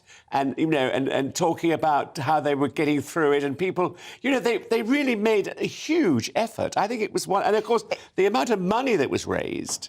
I was going to say, it's the best of people, isn't it? It's the best of society. It is the best. Yeah, it's good for you, it's raising money, there's a great atmosphere... As you say, it's emotional. Yeah, very emotional. I mean, my friend Scott Mitchell was there, you know, Barbara Windsor's... Yes, of course, he was running, wasn't he? Yeah, he ran with a whole of Barbara's friends and called Bab's Army, and they did very, very well. I think they raised £52,000. Oh, wow. For the Alzheimer's charity. She's been gone a while now, hasn't she? I know. You can't... With all these people, do you know, sometimes it's hard to remember that they've left us. I know. Well, I still think of Cilla Black, for instance. Yeah. I think I must give Cilla a ring because I've got a bit of gossip to tell her, but she's not there. Just a point of... am I right in this? It says here, they joined Barbara Windsor's widow, Scott Mitchell. That's not... No, widower. Exactly, they made a mistake here. Yeah, there we are, Daily Mirror. Oh, there you go, Mirror. Yeah, Mirror. Sort yourself out. Yeah, it's not a widow, it's a widower. Yeah. In the Times, Anna, concerns over schools shutting down, particularly in inner cities. Yeah, this is a story saying that schools are closing because pupil numbers have collapsed. Partly because people are moving out of cities because they can't afford to live in them anymore, but also partly because of the pandemic. So obviously we've got this huge problem of kids who are just not turning up to school, and no one quite knows why. It's something that Amanda Spellman yesterday on the BBC was talking about. She's saying that they just don't know. It's not just children who have completely disappeared out of the system. Some of them are just coming for, say, 4 days a week instead of 5, and it's been really hard to... Shouldn't they be prosecuted for that? Well, who? The parents? Yeah. I think the problem is they just fall out of the system. Schools are too short-staffed to actually be able to chase and find out what's going on, because that's not really teachers' job to monitor parents like that, or it shouldn't be. And it's something that no one's come up with an answer to yet. So one of the after effects is schools are actually having to shut because there isn't the demand for their services. Well, as you say, it links to your previous story about just the cost of London pushing people out, families, landlords, whoever it might be. It's incredibly hard to afford to live close to the centre of any of the cities, really, in this cost of living crisis. It's bad as ever. You should say that, because I went to see my doctor yesterday, Friday, and we're thinking of moving out into the country, and I was mentioning an area, and he said, just a second, he went to his computer and said, no, you can't live there. And I said, why not? There's no hospital. And I hadn't thought of that. As you get older, you need to be near a hospital, a good hospital, if you want to be protected. Yeah. Absolutely. No good an hour away. No, you've got to think about these things. Good doctor, Well exactly. done. Thank you, Dr. Raj. Cotswolds are off then. Yeah, exactly. Talking of medical matters, there's a former Premier League and England player suing the FA because of a brain injury case. Well, it's all to do with dementia, because what they're saying is they give headers, which when you think about it, it must be terrifying. You know, that ball coming at such speed at you and then putting your head in front of it and sending it away. It must hurt. Must hurt. But now they're deciding that, you know, there's not only just one ex-Prem, but a lot of people are now suing rugby players as well as footballers. I mean, it is... I don't know what they do, because presumably you can't say no to headers, because Well, that's you might have to, I think, if it's causing dementia in players. And also people are going to have to pay a lot of money in compensation. Well, yeah, I suppose the argument is they didn't know the risks when they started the job or whatever. Well, I don't think perhaps everything was so full-on years ago. I mean, now it's so fast, isn't it, as a sport? You know, I can hardly keep up with it, you know, when I go and play football. Oh, really? Yeah. I don't head. No, do you know? Moving swiftly on. Right, we say goodbye to Christopher Biggins and Anna Mikhailova. It's been a pleasure, mostly. We look forward to seeing you again soon. We're off for breakfast now, Anna and I. Oh, yeah, good. As long as you're buying your own. That's the main thing. Yeah, thank you very much indeed. It is 8:47. Let's have a look at the other stories for you today. And ministers have held another emergency meeting on Sudan, just hours after the Foreign Secretary was questioned on why British diplomats were prioritised over other UK citizens living there following the evacuation mission. The next stage of a legal battle surrounding the Rwanda asylum deal will begin today. The Court of Appeal will be asked to consider ministers' plans to send asylum seekers to the country where they were at risk of persecution and whether or not the scheme is systematically unfair. And the average price tag on a first-time buyer home hit a record high of nearly £225,000 this month. That's according to Rightmove. That's a maximum of 2 bedrooms in that sort of property. So they're not talking a huge house for £250,000, are you? Rightmove's also reported a rise of £890 in the average price of homes coming to market this month.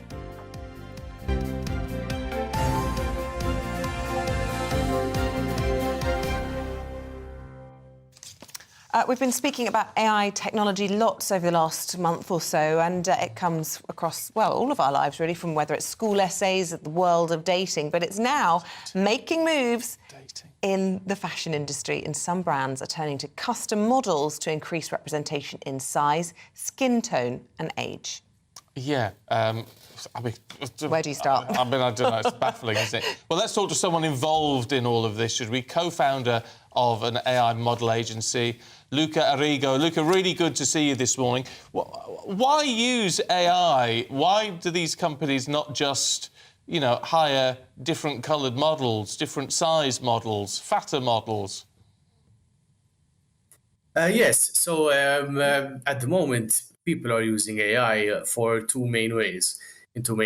One is creating actually artificial models that we've never seen before and kind of don't exist. But also by offering new opportunities to existing models, influencers, celebrities, by allowing them to license what they look like to a brand and generate images of themselves without having to go to a photo studio and potentially even generate images that would have been impossible in the past. So we're seeing a lot of the work which could be realistic and looks very much like what a real person looks like, but also stuff that maybe is not possible in the real world. And now this could also be attractive if we're looking at the images we're seeing now, which are a bit more futuristic to certain audiences. But obviously, if you wanted to go for a different theme, a different style and approach, you could also adjust what you're producing here. So these were some images we did in collaboration with Love in Malta, which is a company in Malta that did a social media awards, and we helped them to prepare the images of all of the nominees for that campaign. So there's even varied uses. It's for fashion but also in terms of brands that want to kind of create marketing content for different purposes. I suppose one of the criticisms could be if you want to buy, for example, a pair of jeans, because I know Levi's is one of the first companies using these AI models. If you want to buy a pair of jeans, you want to see what they look like on a person. And if they're actually just an image that's been made up, you're none the wiser. But I suppose you could say the same about a supermodel wearing a pair of jeans. Most people can't relate to that either. So I suppose it's no different, apart from probably a lot cheaper for the brand.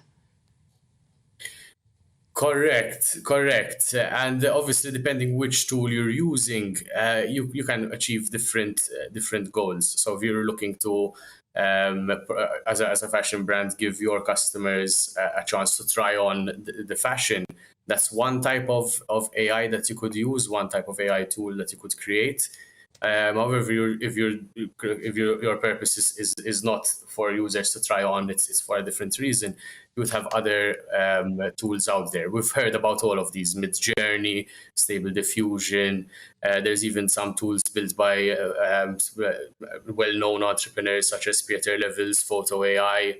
There's that are all excellent tools that are achieving different things. I think as time goes on, we'll continue to see more innovation in the space and more of these new products and new tools out there. As an agency, we feel like we'd like to, number one, educate models about what opportunities they have and ensure that their rights are respected, because at the end of the day, if you are a real model, what you look like is your intellectual property. And I think that as an industry, this is something that we need to push forward to ensure that regulation that protects someone's voice or what they look like does come into effect. And obviously, the jurisdictions that do that successfully will attract a lot of startups to their region. But in terms of models, I mean, I can understand the argument saying, well, if you're a model, you can have your image licensed in that. But unless you're a supermodel already hugely famous, who's going to want to take pay for a model and their license for an AI rather than just create someone who doesn't exist at all? Well, I mean, I believe even as newscasters, you have a personal brand, and you would want to ensure that the trust you build with an audience is not imitated. And if it is imitated, you sign off on that and you are commercializing that too. Oh. Interesting. Well, it is interesting. It is. It's a little bit scary in a way, but interesting nonetheless. Luca, really good to talk to you this morning. Thank you. If you've got a view on that, let us know. It's... I don't know what to think. I love technology and I'm all for pushing forward on things. I'm very worried about AI. I've said it before. Yeah. I think, if Elon Musk is saying we just need to press pause on all of this until we can kind of work out the capabilities, the risks... Oh, no, that's different, though. Well, just any AI. And, when you hear that the head of the GCHQ is briefing Cabinet on, national security and threats from AI, I just think all of it just... But that's AI that doesn't exist. It's AI. Because this isn't actually AI. Well. We call it AI, but it's not. Actual AI doesn't exist yet.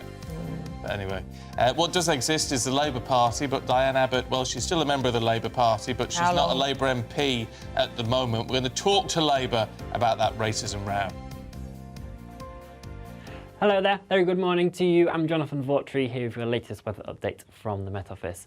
It's going to be a rather cold day for all of us, with temperatures well below where they should be for the time of year, all due to northerly winds that are feeding in this Arctic air down from the poles, and it's going to be spreading south across the UK and staying with us through the next few days.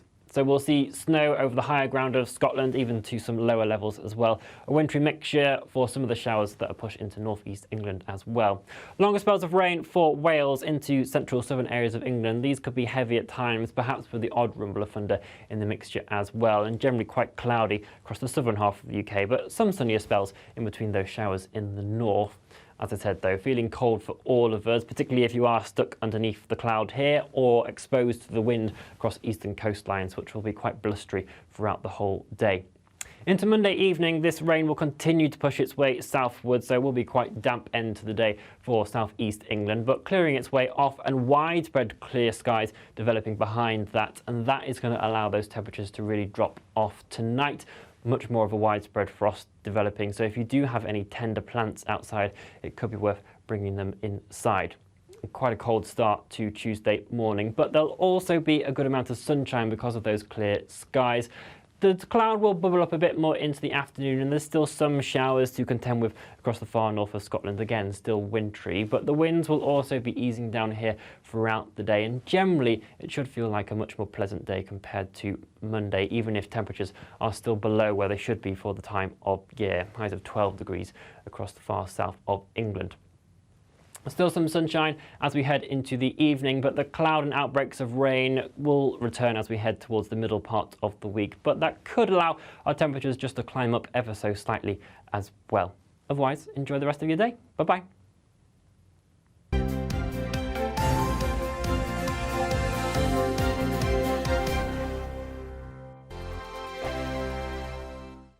First and foremost, I am a GB News fan, and I was before I was working here. Just love the fact that we're asking the questions that a lot of establishment media won't ask. With a bit of a twist, we not only want to inform you, but we want to keep you entertained. It's worth the drive because you get in and the team's all ready and waiting, they're itching to go, and it's a proper little family. GB News is the People's Channel. It's the audience that makes the programme sing. We're giving our viewers and our listeners a voice. I see the thousands of your letters, tweets, emails, you name it, coming in. Britain is broken.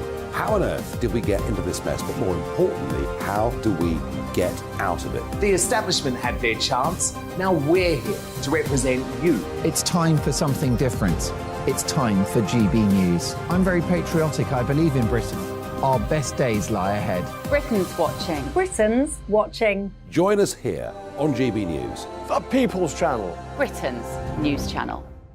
I'm Andrew Doyle. Join me at 7 o'clock every Sunday night for Free Speech Nation, the show where I tackle the week's biggest stories in politics and current affairs with the help of my 2 comedian panellists and a variety of special guests. Free Speech Nation, Sunday nights from 7 on GB News, the People's Channel, Britain's news channel. Here on GB News Live, we'll be keeping you in the picture, finding out what's happening across the country and finding out why it matters to you. We'll have the facts fast with our team of reporters and specialist correspondents. Wherever it's happening, we'll be there from 12 noon on TV, radio and online. GB News, the People's Channel, Britain's news channel.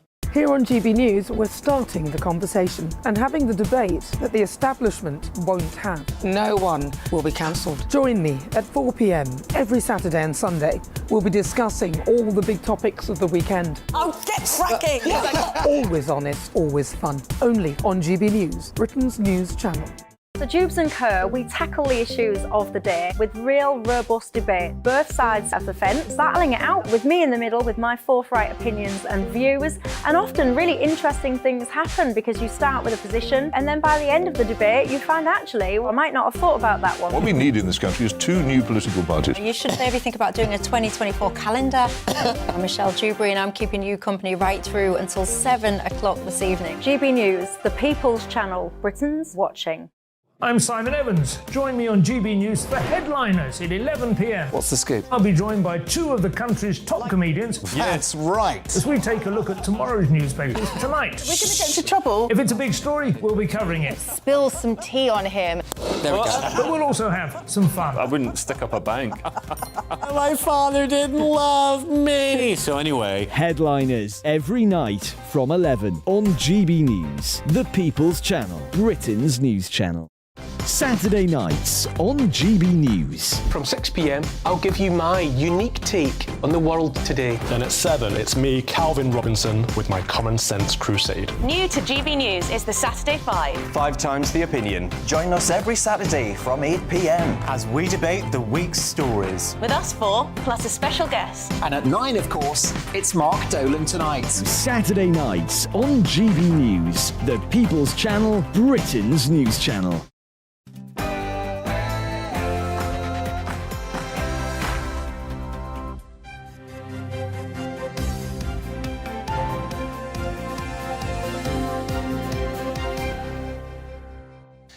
Diane Abbott is suspended as a Labour MP after anti-Semitic remarks.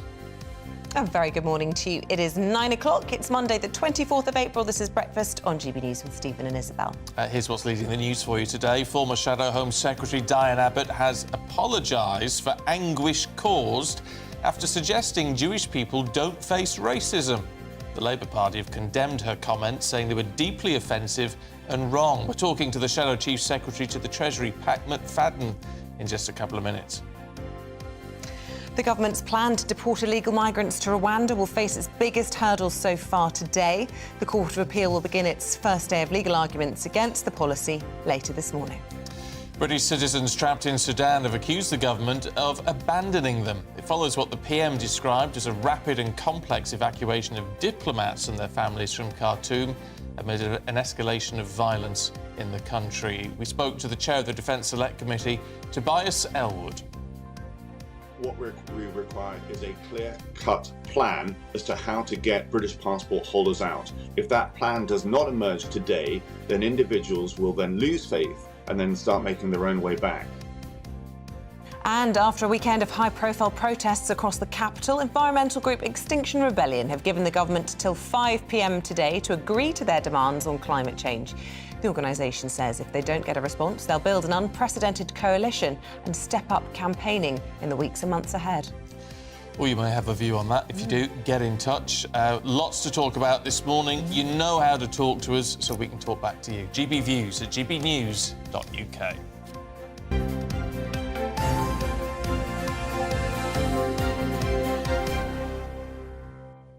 OK, our top story this morning. Diane Abbott has been suspended as a Labour MP pending an investigation after she claimed Jewish people are not subject to racism.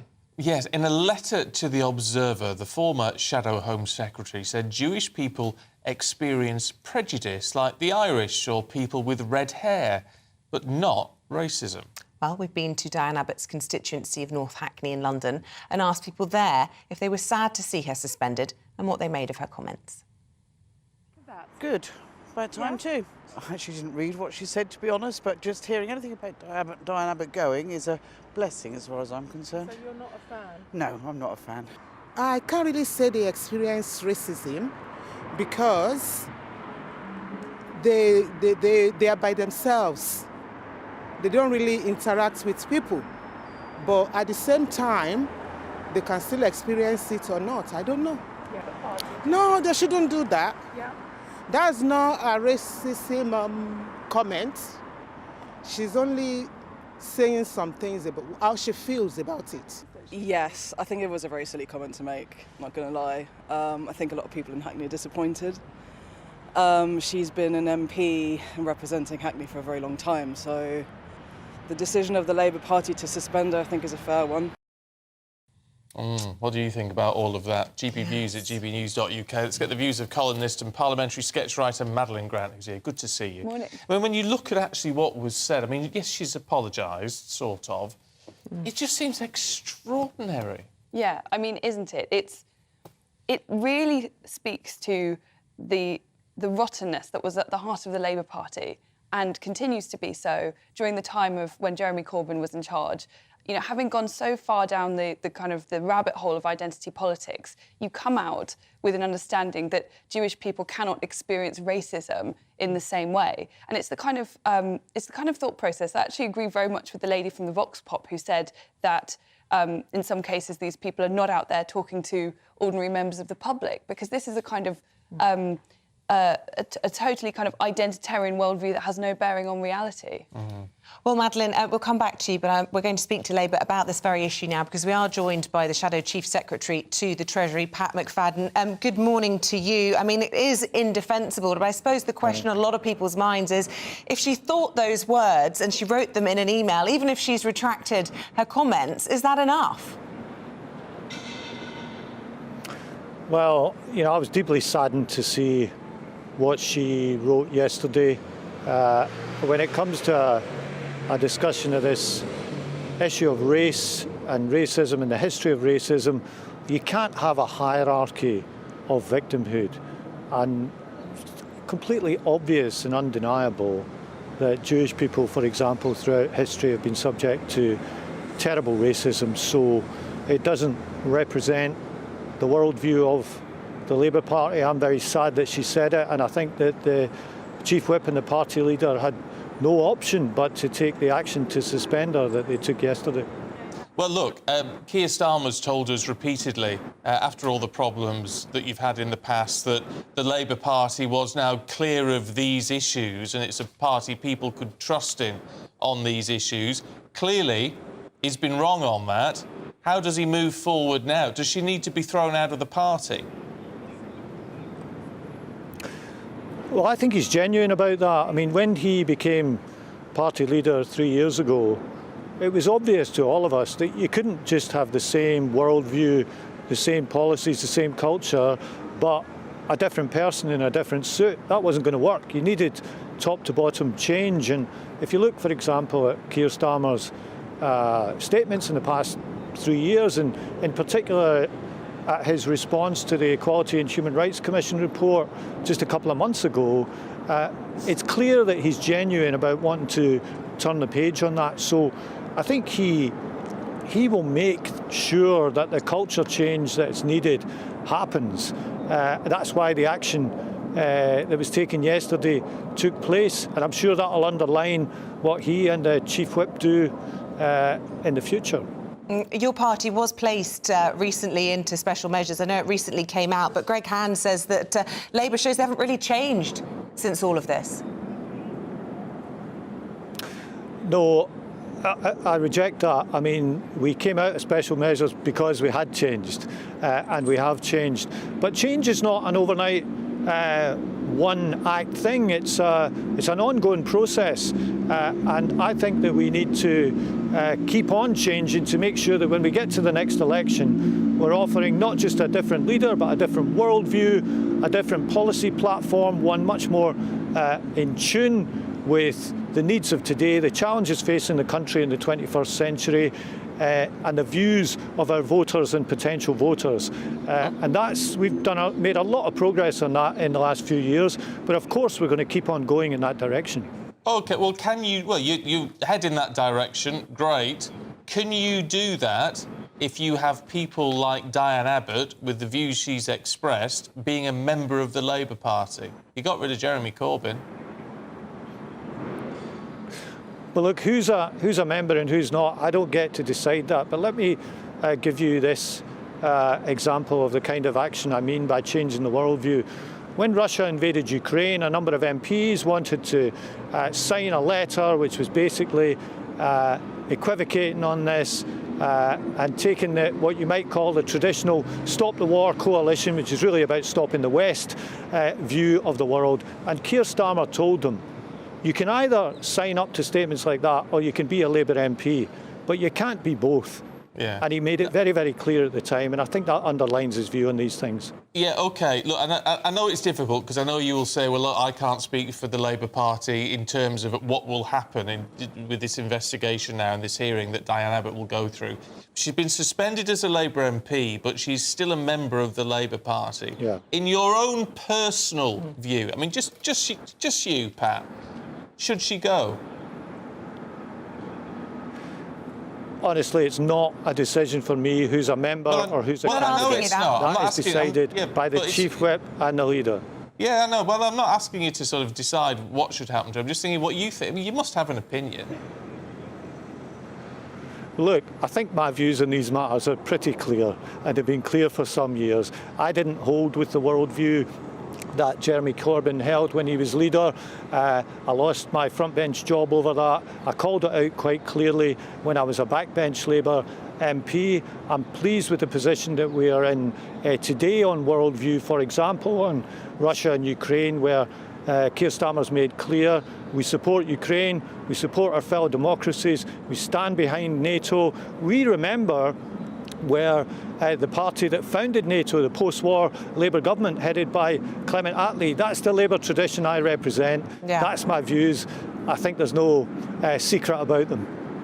Right, so you won't explicitly say then that you think she should be booted out, but we can read between the lines, and I guess we can also then safely assume you won't be persuaded by arguments that will be made from within your own party that, hang on a minute, she's done a huge amount for race relations, not only as the first female black MP, I think, but also she's been a long-serving Labour MP who has worked hard on race issues, but that doesn't go far enough for you.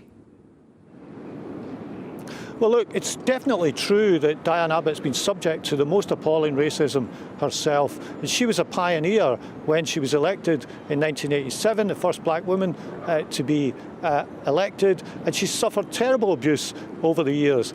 But I still believe there isn't a hierarchy of victimhood when it comes to racism. And what we've all got to strive for is a society where no one is discriminated against on grounds of race or creed. Now, we're not there yet. It's a work in progress, but that's what we should all believe in, and that's what today's Labour Party stands for. Can I just ask you, you'll have seen the apology that she had said, well, that this wasn't, this was a first draft of the letter and, shouldn't have been sent in, which is a very strange thing to say. Clive, one of our viewers and listeners, says, I've seldomly heard such an insincere and mealy-mouthed apology. Do you agree? Well, I don't think the issue's drafting. I think the issue was content, and the content of it was clearly wrong in what it said.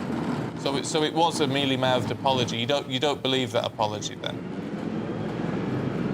No, I'm not saying I don't believe the apology. I think if someone apologises, you should take it at face value and you should accept that they're sincere about that. But what she said in the letter was clearly wrong, wrong in historical terms, and wrong to write it and send it to a newspaper like that. I just want to read another view that's come in from one of our audience. Annette says, I abhor Diane Abbott's politics, but surely she has a right to her beliefs and freedom to express them. The Labour leadership must have always known about her thinking, but have accepted her as she is. And I put it to you that will be the challenge as we're facing an election in a couple of weeks, that people will conclude that is an acceptable view within the Labour Party. Well, if it was an acceptable view, she wouldn't have been suspended yesterday, and she was very quickly. And I think that the Chief Whip was right to take the speedy action that he did. And in taking that action, he made it clear that we weren't going to have any hierarchy of racism in the Labour Party, that we were going to try to treat everybody equally, regardless of race or creed. That's where we stand, and that's what today's Labour Party is about.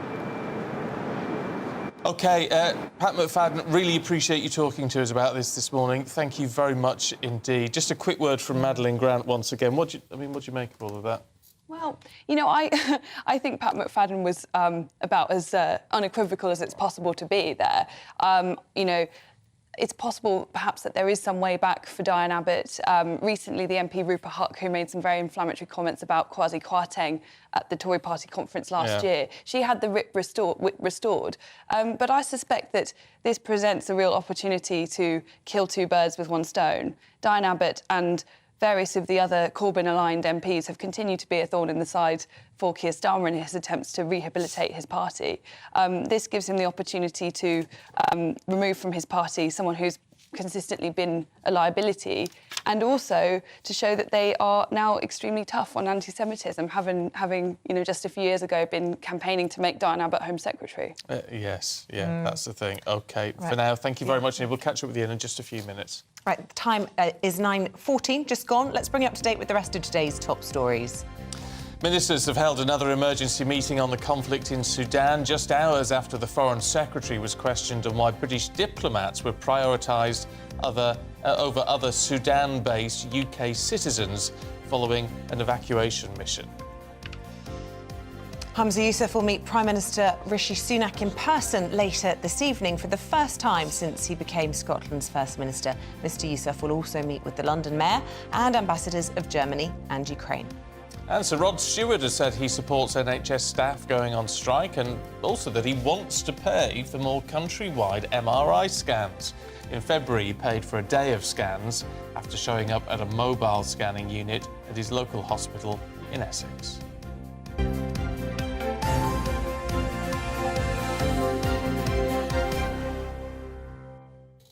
Now, To The Point is coming up at 9:30. Andrew and Bev are in the studio with us to tell us what's coming up. Good morning. Well, we're going to do a lot about the SAS, the dramatic rescue of those diplomats, really daring do stuff. So we're going to talk to some military types about that. Yeah. And there's a lot more on Diane Abbott. I just explain in context, having worked for newspapers for years. And an MP, if they write a letter for publication, it doesn't just disappear into the ether. It goes backwards and forwards. There's editing, goes on backwards and forwards. The idea that the wrong one was sent, I'm sorry, it's stretching credulity. She knew exactly what she was doing. The proverbials hit it, and she's been kicked out. And I think Madeleine Grant is absolutely right. Corbyn will use it. Starmer will use this as an excuse to kick her out. Well, that's a Freudian slip. Real Freudian. That is a proper Freudian. She's an historic woman in the fact she's the first black woman MP, and she's the longest-serving black MP in the Commons. What do you make of the apology, though, Bev? I think mealy-mouthed is the word we've just used. I think that's pretty appropriate, actually. I guess she probably knows now what she's going to go. Is that it? There is something quite disappointing about the fact that a woman who has done, as we say, she burnt down all sorts of burnt down the bridges, crossed the bridges, jumped over all sorts of hurdles to be politically relatively successful for many years. The fact that she might go on the basis of getting something wrong over racism, which she's championed for years, she did get it wrong. There seems to be a bit of a sort of tragedy. Yeah, and you know, the fact that she got it wrong on anti-Semitism, which is what the party have had such a problem with. She couldn't have made a worse misstep. I mean, they had MPs leaving the party over Corbyn's Luciana response to only just came back. Yeah, and the big commission report by the Human Rights Commission. We're also talking about Bev's favourite subject. Oh, yeah? The alarm. Ring. Did yours go off? PM. Do you think I had mine switched on, Stephen Dixon? You know me better than that. Well, no, I was one of those people who turned it off. The government does have no right to interrupt my Sunday afternoon at 3 o'clock by telling me some fictional disaster. There's nothing that the media cannot do that the government think they can do in the event of an emergency. But you wouldn't moan about air raid sirens if you were around during the Second World War, would you? It's the same thing, isn't it? It's completely different. We're not currently at threat of being bombed out of the sky, and if we were, we'd know about it a lot sooner than an emergency alert. What about you, Andrew? Did you get your alert? It didn't ring. It didn't ring on mine either. I took it personally. And we don't count. They don't care. They want us right down. Yes, exactly. Too many difficult and someone said, "Did you switch it off?" I said, "Of course I didn't. I wouldn't know how to." You know what bits to turn off. There is no need for this. We don't have wildfires. We don't have, anything that would be posing a mortal danger. Well, we do have floods. We could know about. We do have terrorist attacks. We have floods, but the chances are you're going to know if there's a flood the coming water starts to rise for quite a human bit beings before. No. I've covered many floods in the west of England. They can come very quickly. Okay. Yeah, people can be asleep and then suddenly there can be several metres of water. But if they're asleep, their phones are likely to be turned off. If they flood the part of London I live in, it means that we're all going to be in Noah's Ark because we're pretty high up. It fundamentally changes that relationship between the government and the individual in a way that I'm deeply uncomfortable with. I don't mind it, but I think I'm the only person in the country who slept through it going off. It did not wake me up. Slightly worrying. You should probably be Was it a boozy Sunday lunch, Stephen? You know, I don't drink. No, of course you My don't. body's a temple. Yeah. Well, we will have more from Bev and Andrew at 9:30. Thank you both. But stay with us. Before that, we'll be discussing those ongoing evacuations of British diplomats from Sudan with Madeleine Grant.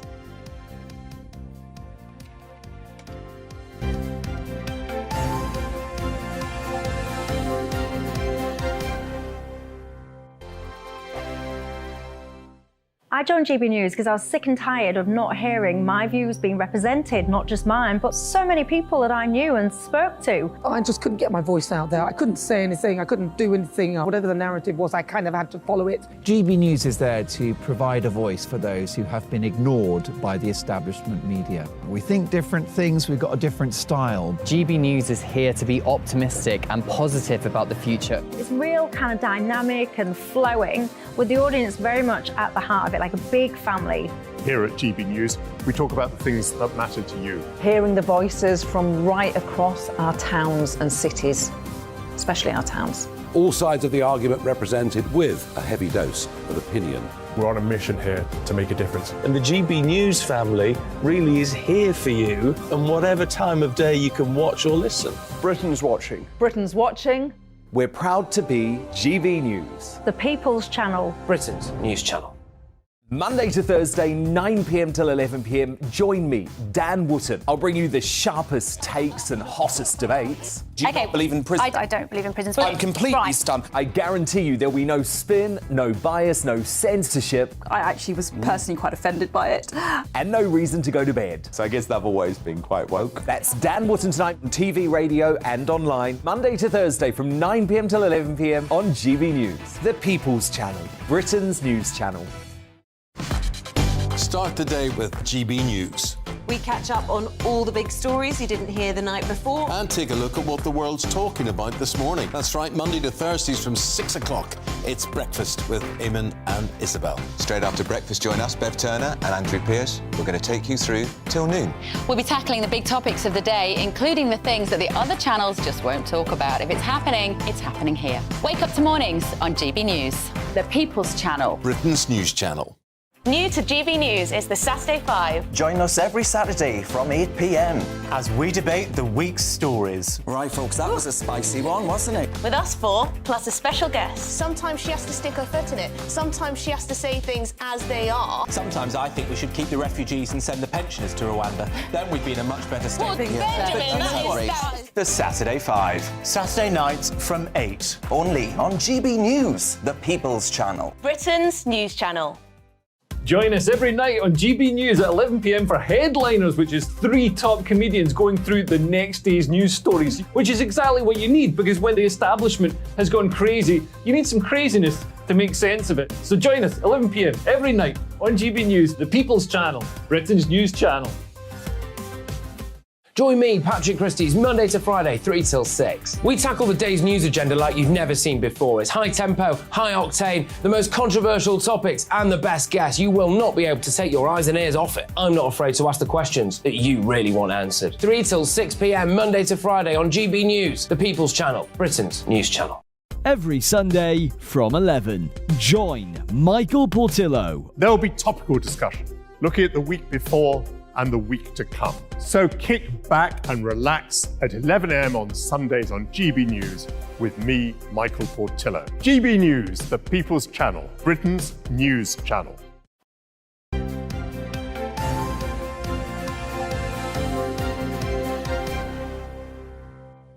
Now, British diplomats and their families have been rescued from the ongoing violence in Sudan. The Prime Minister confirming that yesterday. It's been quite a big operation, actually, with actually about 1,200 members of our armed forces involved in that. Yeah, violence broke out across the North African country last week when a breakaway military unit began a coup against government forces. France and the United States have also got their diplomatic corps out, but thousands of their citizens, along with thousands of Brits, are still stranded.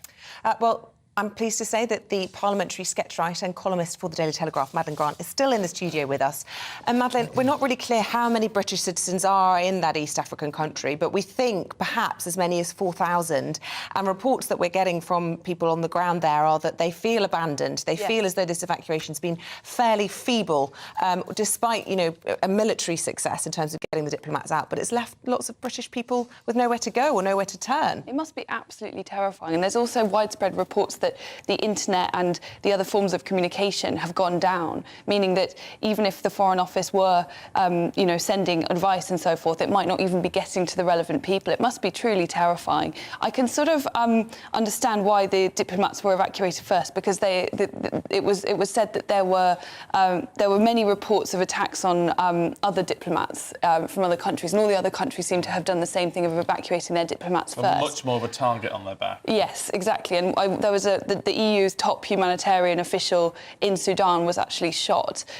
He survived, but I think that they were coming under direct attack and perhaps more of a sitting target. But now, I mean, there really needs to be a very clear sign that they are planning something similar for getting our citizens out of there, because it's getting increasingly dangerous and the communication is getting worse. I mean, we're talking to a security expert, Will Geddes, earlier on this morning. He said, look, this is phase 1, done. Yeah.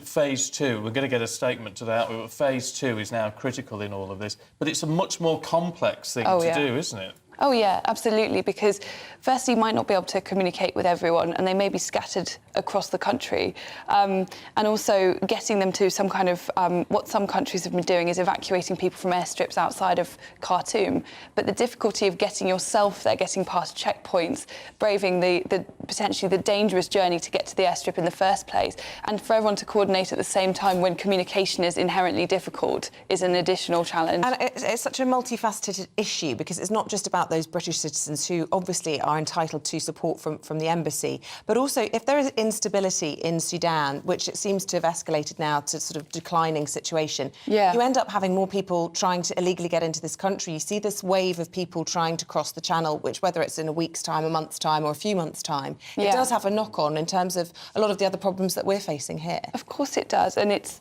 you know, that across the world, even if you think back to, 10 years ago or so, there just seem to be more and more countries that are unstable, and that, of course, has knock-on effects for the West. And actually, much of our refugee legislation dates back to a time when things were far simpler, and we didn't have, hundreds of millions of people potentially seeking sanctuary. OK, Madeleine, really good to see you this morning. Thank you for very having much me. indeed. That is it from us for this morning. Breakfast will be back tomorrow from 6 o'clock. But up next, it's Bev and Andrew with To The Point. Have a great day. Good morning to you. Yes, welcome to The Point on GB News with me, Andrew Pearce, and Bev Turner. That's right. What have we got coming up today? We're going to be looking at how brilliant, actually, our special forces are at evacuating people out of a situation like Sudan. It's one of the things we do incredibly well. There's still a lot of people still there, though, so that's going to put pressure on them. Also, we're talking about the fallout from Diane Abbott. She's an historic figure in the sense she's Britain's first woman black MP. She's the longest-serving black MP, but she's also been incredibly stupid and anti-Semitic. That's right, absolutely. And we've got a couple of great guests this morning. Sarah Vine and Bushra Sheikh will be here to take apart some of the big top stories of the day. See you later.